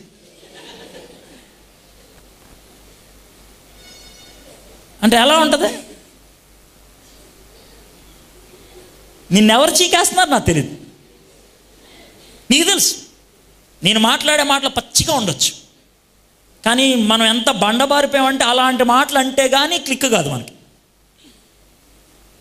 నీ జీవితాన్ని ప్రతివాడు చీకేస్తావంటే, ప్రతిదీ చీకేస్తావంటే చివరికి ఇది ప్రభు పొలం మిగిలింది తీసుకో అని అంటే, ఒకవేళ అలాంటి దుస్థితిలోకి వచ్చినట్లయితే ఈ మాటలు గుర్తుపెట్టు. యూదా ఆయనకు పరిశుద్ధ స్థలం. ఆయన దేవుడు మనల్ని తయారు చేసుకుంది ఆయన పరిశుద్ధ ఆలయముగా ఉండాలి. పరిశుద్ధ ఆలయం అంటే, ఆలయము అని సర్వసాధారణంగా దేన్ని అంటారు తెలుసా? ఒక నివాస గృహాన్ని అంటారు. దేవుడు సృష్టి అంతటికీ కర్త కదా, ఆయనకి ఇల్లు ఏమన్నా ఉంటుందా? సృష్టి అంతటిని తయారు చేసిన ఏ ఇంట్లో పెడతాం? ఏ ఇంట్లో పెట్టలేం. ఆయన నివాసం పరలోకమే. పరలోకమందున్న మా తండ్రి అని అంటాం కదా, అంటే ఆయన అడ్రస్ అర్థమైందా? అమలాపురంలో ఉన్నటువంటి కార్లకుమానిపల్లి గారు అని ఎలా అంటామో అర్థమైందా? అదేవిధంగా పరలోకంలో ఉన్నటువంటి మా తండ్రి అంటే ఆయన అడ్రస్. అది ఆయన అడ్రస్. ఆయన ఉండేది అక్కడ, ఆయన పరిశుద్ధ ఆలయం అక్కడ. కానీ అక్కడుండే దేవుడు ఒక కోరుకుంటున్నాడు. ఏమో తెలుసా? నేను అక్కడ ఉండటానికి ఇష్టపడతలా. మనుషులలో రెండు విషయాలు. మనుషులతో ఉండటం అంటే ఏంటి తెలుసా? సమరయ స్త్రీతో మాట్లాడేటప్పుడు ఏమంటాడు తెలుసా? దేవుడు కోరుకునేది ఏంటి తెలుసా? మనుషులతో ఉండాలని. మత్తయి సువార్త 18వ అధ్యాయంలో ఈ మాట ఉంటుంది. ఎక్కడైతే 2, 3 నా నామ పేరట చేరి ఉంటారో వారి మధ్యన నేను ఉంటాను. బాగా తెలుసు మీకు వాక్యం. ఆయన నామము పేరట చేరి ఉండటం అంటే ఏంటి? ఆయన నామం పేరట చేరి ఉండటం అంటే యేసయ్యను నేను నా దేవుడిగా అంగీకరిస్తున్నాను అని నేను అనుకుంటే, అర్నెస్ట్ గారు ఉన్నారు కదా, బిషప్ పాస్టర్ గారు యేసు ప్రభు నా దేవుడు అని అంగీకరిస్తే, మేమిద్దరం ఒక చోట ఉంటే ఎవరిని బట్టి ఒక చోటకు వచ్చాం? యేసయ్యను బట్టి. మేమిద్దరం అలా ఉండి ఒక చోట ప్రార్థన చేసుకున్నా, దేవుని వాక్యాన్ని ధ్యానం చేస్తున్నా, మా ఇద్దరితో ఎవరుంటారు? యేసయ్య ఉంటాడు కదా, అవునా? మరి యేసయ్య మన ఇంట్లోకి రావాలంటే ఇల్లు శుభ్రం చేయాలా? ఇల్లు తొడవాలా? ఇంటికి సున్నం కొట్టాలా? ఇంటి మీద స్టార్ కట్టాలా? ఇంటి బయట ముగ్గేయాలా? ఇంటికి బయట దండేయాలా? ఈ కాదు వేయాల్సింది. 2 దేవుని పేరట ఉన్నవాళ్ళు 2 ఒక చోట కూర్చుంటే వాళ్ళ మధ్యకి ఎవరు వస్తారు? దేవుడు వస్తాడు. నేను ఇప్పుడు మిమ్మల్ని అడిగేదండి తెలుసా, మీ ఇంటికి దేవుడు వస్తున్నాడా? ఏమంటే మా ఇంట్లో దేవుడు క్యాలెండర్ ఉందండి, దేవుడు ఫోటో ఉందండి అని చెప్పొద్దు. దేవుడు క్యాలెండర్, దేవుడు ఫోటో కాదు. దేవుడు సన్నిధి. దేవుని సన్నిధి ఫోటో పెట్టుకుంటే రాదు, క్యాలెండర్ పెట్టుకుంటే రాదు, అగరొత్తెలు తీస్తే రాదు, దండం పెట్టుకుంటే రాదు. దేవుణ్ణి వ్యక్తిగతంగా అంగీకరించిన 2 ఒక చోట కూర్చొని ప్రార్థన చేసుకుంటే, నేను మిమ్మల్ని నేరుగా అడిగే ప్రశ్న ఏంటి తెలుసా? కుటుంబ ప్రార్థన ఉంటే ఆ కుటుంబంలో ఎవరుంటారు? దేవుడు ఉంటాడు. బైబిల్లో ఒక పండితుడు ఈ విధంగా అన్నాడు, the families that pray together will stay together. ఏ కుటుంబాలైతే కలిసి ప్రార్థన చేసుకుంటాయో అవి కలిసి ఉంటాయి.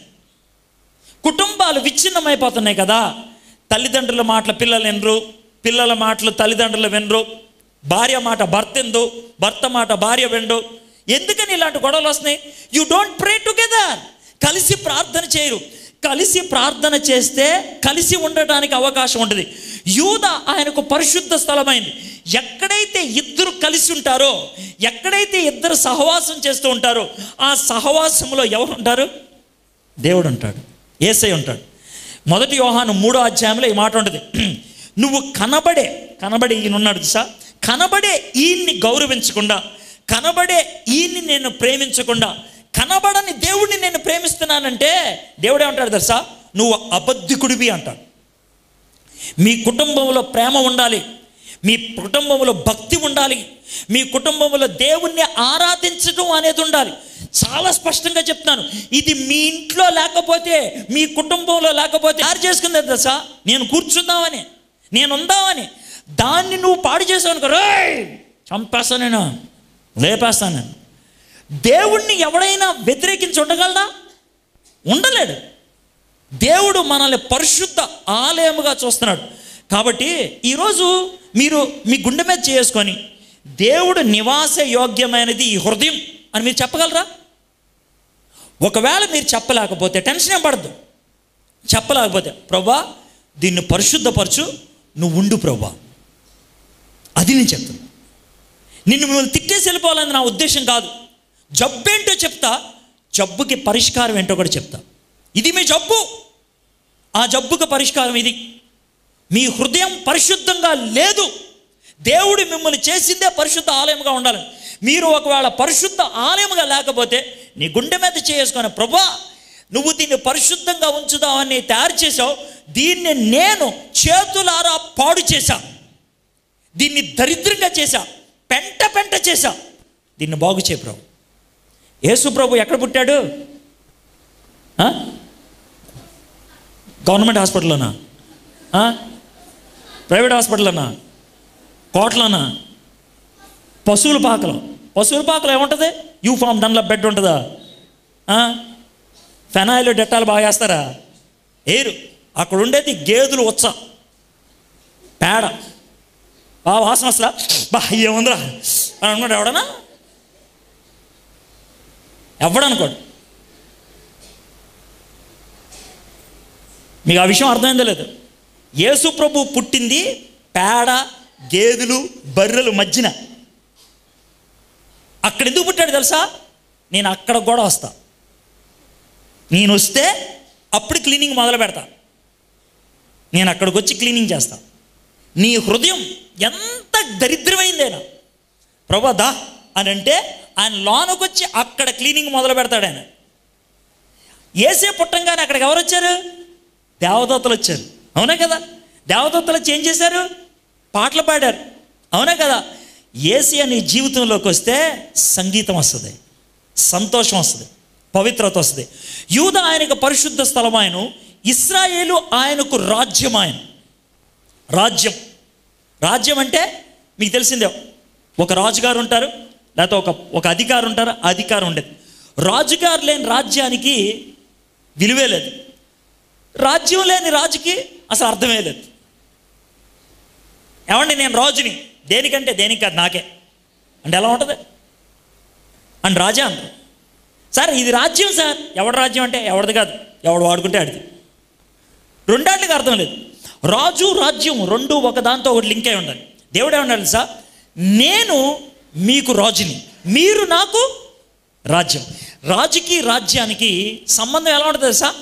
రాజు రాజ్యానికి రెండు చేస్తాడు, రాజు రాజ్యానికి రెండు చేస్తాడు. ఏంటో రెండు తెలుసా? ఒకటి బయట శత్రువుల నుంచి కాపుదలను అనుగ్రహిస్తాడు, రెండు లోనన్న అవసరతలు తీరుస్తాడు. ఒకటి బయట శత్రువుల నుంచి కాపుదలు అనుగ్రహిస్తాడు, రెండు లోనన్న అవసరతలు తీరుస్తాడు. ఈ రెండు దేవుడు చేస్తాడు మనకి రాజు అయితే. రెండోది మనము దేవుడికి చేయాల్సిన పనులు రెండే, రాజుగారికి రాజ్యం చేయాల్సిన పనులు రెండే. ఒకటి రాజుగారు కనబడ్డాను అనుకోండి, నేను రాజ్యంలో సభ్యుడిని అనుకో, రాజుగారు కనబడంగానే నేనేం చేయాలి? రాజుగారు కనబడి ఏం చేయాలి? నమస్కరించాలి, గౌరవించాలి, దేవుణ్ణి కొనియాడాలి, దేవుణ్ణి పూజించాలి. ఇది మొదటిది. రెండోది అరే బాబు కొంచెం అక్కడికి వెళ్ళిరారా అని రాజుగారు నాకు చెప్పారనుకో, నేనేం చేయాలి?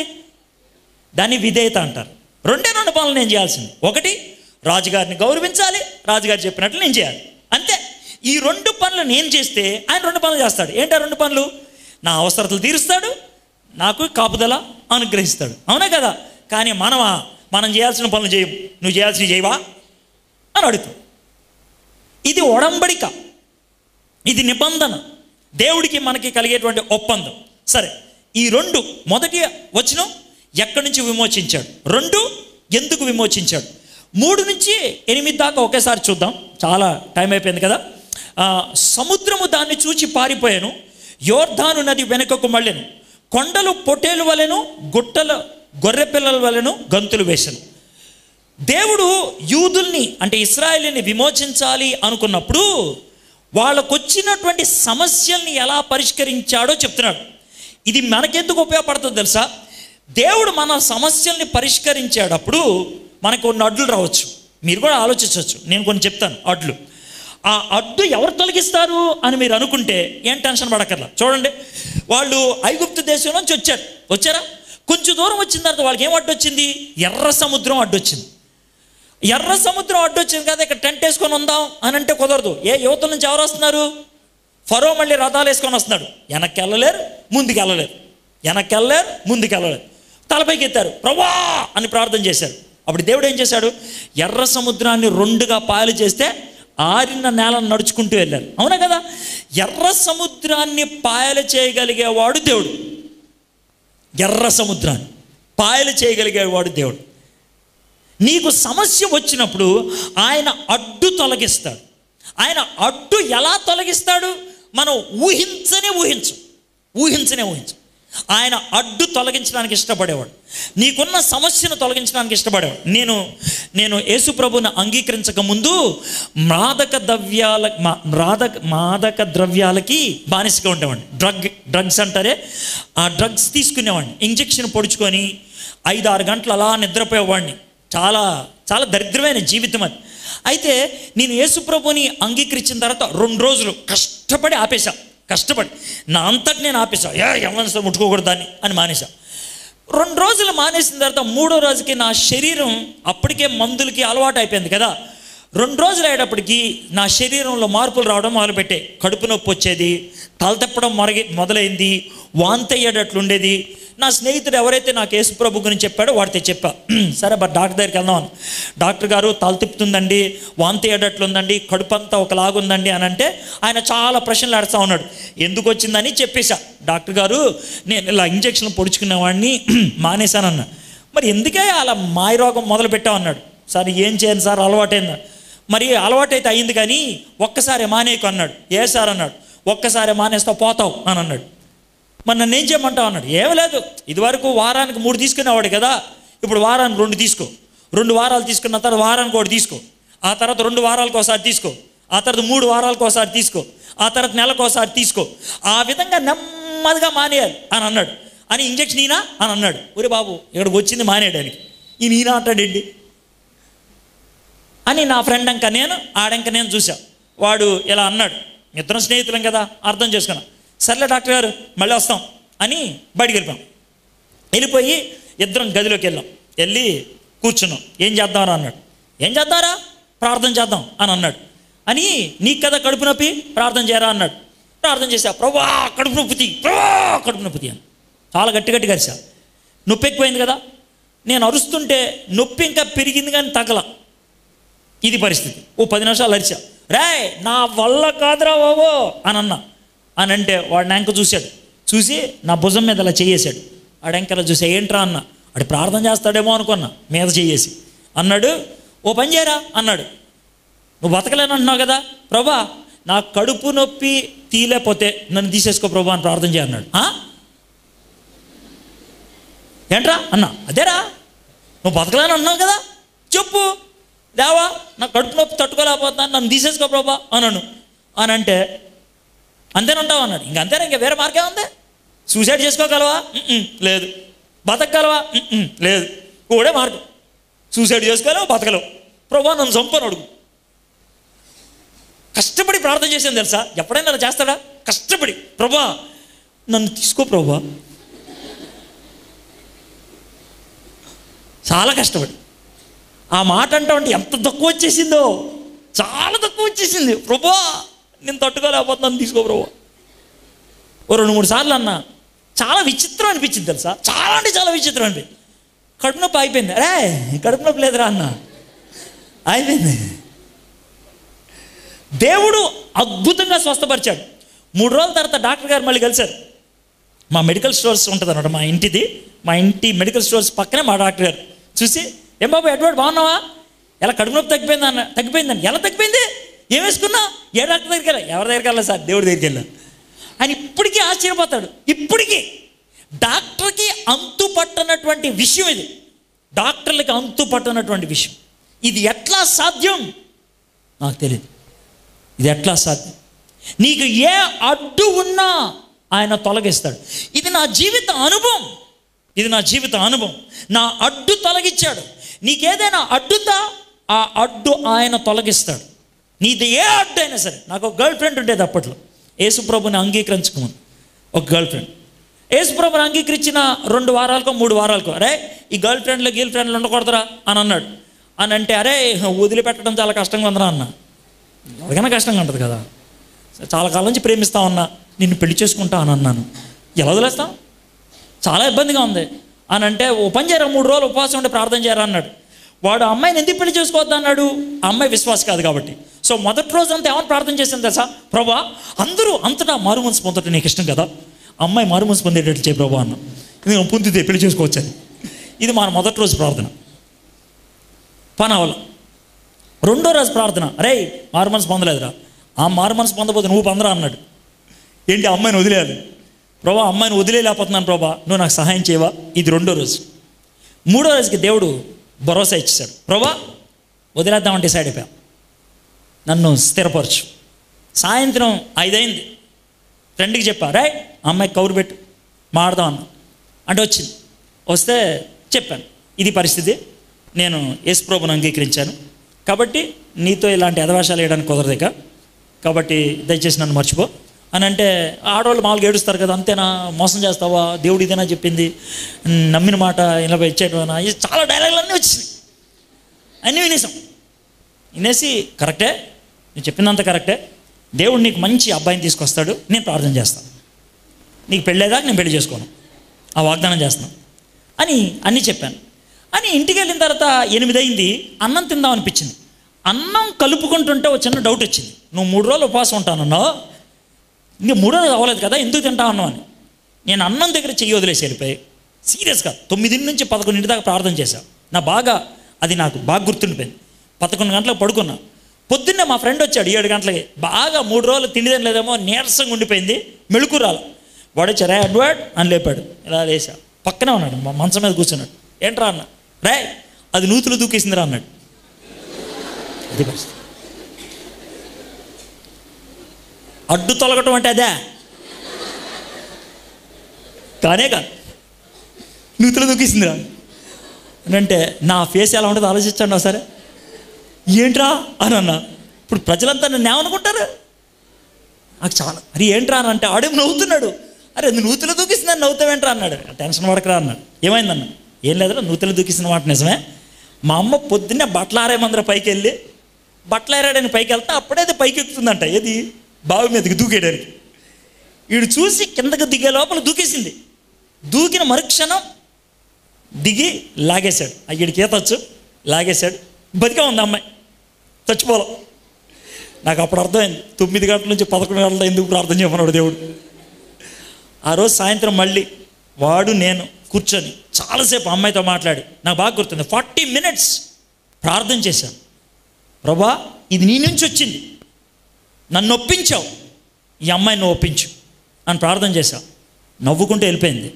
అమ్మాయికి తర్వాత పెళ్ళి అయిపోయింది, 2 పిల్లలు సుఖంగా ఉన్నారు. వాళ్ళు, నేను కూడా సుఖంగా ఉన్నాను. నా అడ్డు తొలగించాడని. అడ్డు ఎటువంటి అడ్డైనా సరే, ఇంతకంటే బాహాటంగా ఏం చెప్తాం, నా లైఫ్ మీ ముందు పెట్టాను, నా అడ్డు తొలగించాడని, నీ అడ్డు తొలగిస్తాడని. సముద్రము దాన్ని చూచి పారిపోయాను, యోర్దాను నది వెనకకు మళ్ళను. దేవుడు మనకు సహాయం చేయటం మొదలు పెడితే నీకున్న అడ్డు పారిపోద్ది, అడ్డు చినిగిపోద్ది. నీకు ఎలానే అలా చెప్పచ్చు, అడ్డు చినిగిపోద్ది, అడ్డు పారిపోద్ది. దేవుడు సహాయం చేయడానికి ఇష్టపడుతున్నాడు. కొండలు పొట్టేలు వలెను, గుట్టలు గొర్రె పిల్లల వలెను గంతులు వేసింది. కొండలు పొట్టేళ్ళు వలెను, గుట్టలు గొర్రె పిల్లల వలెను గంతులు వేసింది. ఇది ఎప్పుడు జరిగిందో తెలుసా? సీనాయి పర్వతం మీదకి మోషే వెళ్ళినప్పుడు ఆ కొండని ఎవడన్నా పట్టుకుంటే చచ్చిపోయేవాళ్ళంట. ఆ కొండ వణికినట్లు అనిపించేదంట. ఇంతకీ దేవుడు మోషేని కొండ మీదకి ఎందుకు పిలిచాడు తెలుసా? వాళ్ళకి ఏ విధంగా వ్యవహరించాలో నేర్పించడానికి. 3వ వచనంలో నేనేం చెప్తానంటే అడ్డు తొలగించేది ఆయనే. 4వ వచనం నుంచి నేను చెప్పేది ఏంటి తెలుసా? మార్గం సరళం చేసేది ఆయన. మీలో కొంతమందికి ఒక అనుమానం వస్తుంది, ఏంటి తెలుసా? ఈ వాక్యం అంతా విన్న తర్వాత ఏమంటారు తెలుసా? సార్ ఇలాంటి ప్రసంగాలు మస్తు తిన్నాం సార్ బాబు, చాలా విన్నాం మేము, అయితే మాకు వచ్చిన సమస్య ఇదే, యేసు ప్రభువుని అంగీకరించడం ఎంత సులభమో ఆయన వెంటాడటం అంత కష్టం. ఈరోజు అంగీకరించేస్తాం, రేపు నుంచి మా బతికేంటి సార్. నేనేమంటాను తెలుసా? ఈరోజు నీ దేవుడికి నీ జీవితాన్ని ఇస్తే గుర్తుపెట్టుకో, నీ బాధ్యత నీదే కాదు, ఇంకెవరిది? దేవుడిది, నీ దేవుడిది. ఆయన నీకు మార్గాన్ని చూపిస్తాడు, మీకు నేర్పిస్తాడు, ఏ విధంగా వ్యవహరించాలో ఆయన నీకు తర్బీదు చేస్తాడు. దేవుడు నాకు నేర్పించుకుంటూ వచ్చాడు, దేవుడు నాకు వాక్యాన్ని బోధించుకుంటూ వచ్చాడు, వాక్యాన్ని ఏ విధంగా ధ్యానం చేయాలో నాకు నేర్పించాడు, క్రైస్తవ జీవితం ఎలా జీవించాడో నాకు నేర్పించాడు, స్నేహం ఎలా చేయాలో నేర్పించాడు, పవిత్రంగా ఎలా జీవించాలో నాకు నేర్పించాడు. దేవుడు పాఠాలు నేర్పించాడు, వ్యక్తుల్ని పంపించాడు, ప్రసంగాలు వినిపించాడు. దేవుడు నాకు నేర్పించాడు. He will teach you. కానీ ఒకటి, దేవుడితో నిబంధన చేసుకోవడానికి ఇష్టపడు. సముద్రమా నీవు పారిపోటకి నీకేమి తటస్థించినది? యోర్దాను నువ్వు వెనుకకు మల్లుటకి నీకేమి తటస్థించినది? కొండలారా మీరు పొట్టేళ్ళ వలెను, గుట్టలారా మీరు గొర్రె పిల్లల వలెను గంతులు వేయటకు మీకేమి సంభవించినది? 3, 4 మళ్ళీ 5, 6గా రిపీట్ అయింది. సరే, 8వ వచనం చదివి తర్వాత 7వ వచనంకి వద్దాం. 8వ వచనం, ఆయన బండను నీటి మడుగుగాను, చెకుముకి రాతి బండను నీటి ఓటలుగాను చేయవాడు. 3వ వచనం అడ్డు తొలగించేవాడు. 4వ వచనం మార్గాన్ని సరళం చేసేవాడు. 8వ వచనం అవసరతలు తీర్చేవాడు. అవసరత ఆయన బండను నీటి మడుగుగాను, చెక్కుముక్కి రాతి బండను నీటి ఊటలుగాను చేయువాడు. ఎడారిలో ఊహించని పద్ధతిలో దేవుడు సహాయం చేయడం మొదలు పెడతాడు. ఊహించని పద్ధతులు, నాకు ఊహించిన పద్ధతుల్లో దేవుడు సహాయం చేశాడు చాలా సందర్భాల్లో. ఊహించని పద్ధతులు. ఈ మధ్యన జరిగినటువంటి ఒక చిన్న సంఘటన చెప్తాను. నేను గౌహటి అని అస్సాంకి వెళ్ళాను మొన్నే. ఇక్కడికి రావడానికి 4 రోజుల ముందు 15, 16 తారీఖుల్లో, 17 తారీఖుల్లో అక్కడ ఉన్నాను. నేను 18వ తారీఖు విశాఖపట్నం రావాలి. 19వ తారీఖు నేను చల్లపల్లి, అమలాపురం దగ్గర చల్లపల్లిలో ప్రసంగం చేయాలి. 18వ తారీఖు సాయంత్రం నేను విశాఖపట్నంలో దిగాలి. గౌహటి నుంచి కలకత్తా వచ్చే ఫ్లైట్ 20 నిమిషాలు లేట్ అయింది. నా ఫ్లైట్ వెళ్ళిపోయింది. కలకత్తా నుంచి విశాఖపట్నం ఫ్లైట్ వెళ్ళిపోయింది. రోజుకి ఒకటే ఫ్లైట్ కలకత్తా నుంచి విశాఖపట్నం. ఇంకా ఆ ఫ్లైట్ మిస్ అయితే రేపు సాయంత్రమే. తర్వాత సాయంత్రం వస్తే 19వ తారీఖు అంతా నాకు ప్రసంగాలకు వెళ్ళడానికి లేదు, ఇక చల్లపల్లి వెళ్ళడానికి లేదు. ఏం చేయాలో అర్థం కాదు. స్పైస్ జెట్ వాడి దగ్గరికి వెళ్ళి, జెట్ ఎయిర్వేస్ వాడి దగ్గరికి, ఏం సార్ ఫ్లైట్ వెళ్ళిపోయింది అన్నాడు. మేమేం చేయం సార్, మీకు పని చేస్తాం, మంచి హోటల్లో అకామిడేషన్ ఇస్తాం, రేపు సాయంకాలం దాకా ఉన్నారు. ఎవడ కావాలరా బాబు నీ అకామిడేషన్? నాకు కావాల్సిన మీటింగ్కి వెళ్ళాలని. నేనేం చేయలేను సార్, మీకేం చేయలేను అన్నాడు. నాకేం చేయాలో అర్థం కాలేదు. దేవుడు అద్భుతంగా ఎలా సహాయం చేస్తాడో నేను అసలు ఊహించలేదు. నేను ఎలా చూస్తూ ఉంటే దీప్తి వీణ అని ఆ అమ్మాయి ఎప్పుడో 10 ఏళ్ల క్రితం సికింద్రాబాద్ ఒక మీటింగ్లో సువార్త చెప్తున్నప్పుడు మారు మనసు పొందింది. ఆ అమ్మాయిని ఒకసారి చూశాను, నాకు బాగా గుర్తు. దీప్తి వీణ ఆ అమ్మాయి. అన్నా ఏంటన్నా ఇక్కడ ఉన్నావు అని అంతే. కలకత్తాలో బెంగాలీ భాష మాట్లాడే వాళ్ళ మధ్యలో తెలుగు కూడా అవడం కనబడితే ఎలా ఉంటుంది? పైగా ఇబ్బందుల మధ్యన భయంకరమైన ఎయిర్పోర్ట్లో. అన్న ఏంటన్నా ఇక్కడ ఉన్నా? ఏంటమ్మా ఇది పరిస్థితి అన్న. అవునా, నేను మాట్లాడతాను మా మేనేజర్తో అని ఏం మాట్లాడింది ఏమో. నేను 7 గంటలకి మాట చెప్పాను. 9 గంటలకి నన్ను ఢిల్లీ తీసుకెళ్ళే ఫ్లైట్ ఎక్కించారు. రాత్రి 11 దిగా. 11 గంటలు అక్కడ దిగిన తర్వాత దీప్తి పైన అక్కడ ఫోన్ చేసింది. 1 గంటకి బాంబే వెళ్ళే ఫ్లైట్ ఎక్కించారు. 3 గంటలకు బాంబేకి వెళ్ళా. పొద్దున్న 7 గంటలకు బాంబే నుంచి విశాఖపట్నం వచ్చే ఫ్లైట్. ఇండియా అంతా తిరిగి తర్వాత రోజు పొద్దున్నకి విశాఖపట్నంలో ఉన్నాను. ఒకవేళ టికెట్లు నన్ను కొనుక్కోమంటే 28,000 అయి ఉండేది. అయితే నేను ఎంత ఇచ్చాను తెలుసా? 1 పైసా ఇవ్వలేదు. నేను 1 పైసా ఇవ్వలేదు. 1 పైసా. తర్వాత రోజు పొద్దున్న విశాఖపట్నంలో దిగా. పైగా 2 సార్లు నాకు స్పెషల్ మీల్స్ పెట్టారు. రాత్రి 3 గంటల సేపు బాంబేలో ఎగ్జిక్యూటివ్ లాంజ్లో నాకు రెస్ట్ ఇప్పించారు. దేవుడు ఎలాగ సహాయం చేస్తాడు, ఎడారిలో నీటి ఊటను ఎలా సృష్టిస్తాడు ఊహించలేం. ఇందాక భోంచేసి అప్పుడు పాస్టర్ గారు చెప్తా ఉన్నారు, మొన్నేదో వాళ్ళు ఇబ్బందులు ఉన్నారంట, ఎలక్ట్రిసిటీ బిల్లు కట్టడానికి కూడా డబ్బులు. ప్రార్థన చేస్తామంటే మధ్యలో ఫోన్ రింగ్ అయిందంట. ఫోన్ ఎత్తనా ప్రార్థన చేయనా అన్న సందిగ్ధంలో ఉండి చివరికి ఫోన్ ఎత్తితే ఎవడో చెప్తున్నారంట, ఏమంటే మీ వర్తమానం విన్నాం, మీకు కొంచెం డబ్బులు గిఫ్ట్ పంపిద్దాం అనుకుంటున్నామని. ప్రార్థన పూర్తి కాకముందే సమాధానం పంపించడానికి ఇష్టపడేవాడు దేవుడు.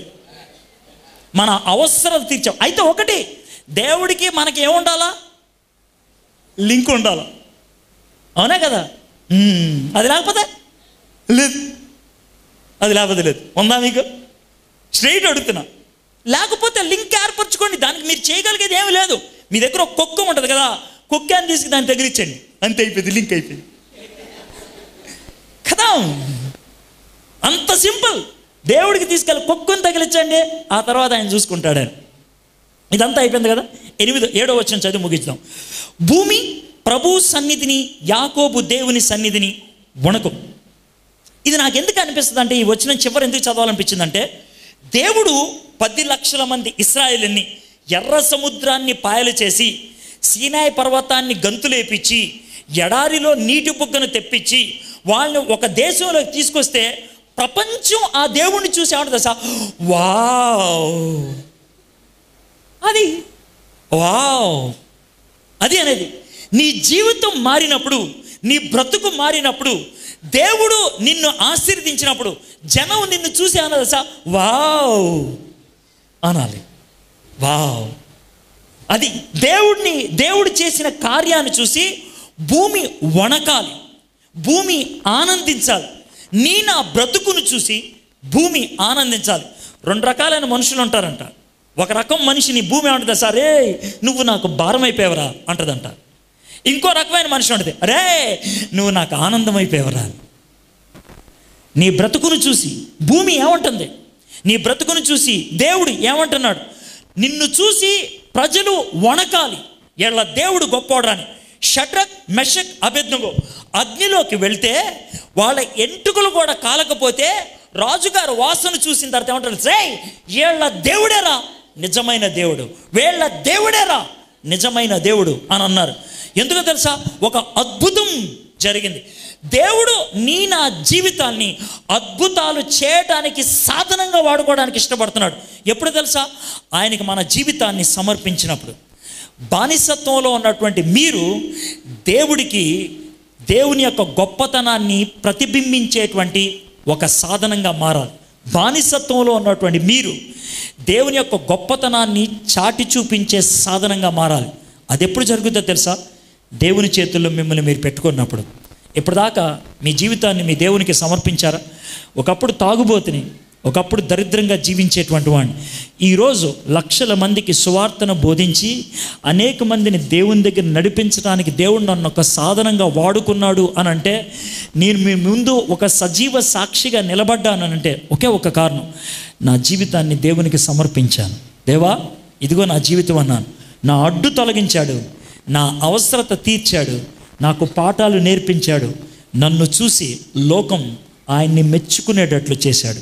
దేవుడు మీ జీవితాన్ని కూడా అట్లా చేయాలని ఇష్టపడుతున్నాడు. దానికి మీరు చేయగలిగేది ఒకటే, దేవా, నా జీవితాన్ని నీకు సమర్పిస్తున్నాను ప్రభా. పాడైపోయింది నా జీవితం, బానిసత్వంలో ఉంది, దరిద్రమైన బతుకులో ఉంది, నన్ను క్షమించు ప్రభా, నన్ను పవిత్రపరచు ప్రభా అన్న దేవుణ్ణి అడగగలిగితే ఆయన నిన్ను క్షమిస్తాడు, నీ జీవితాన్ని మారుస్తాడు.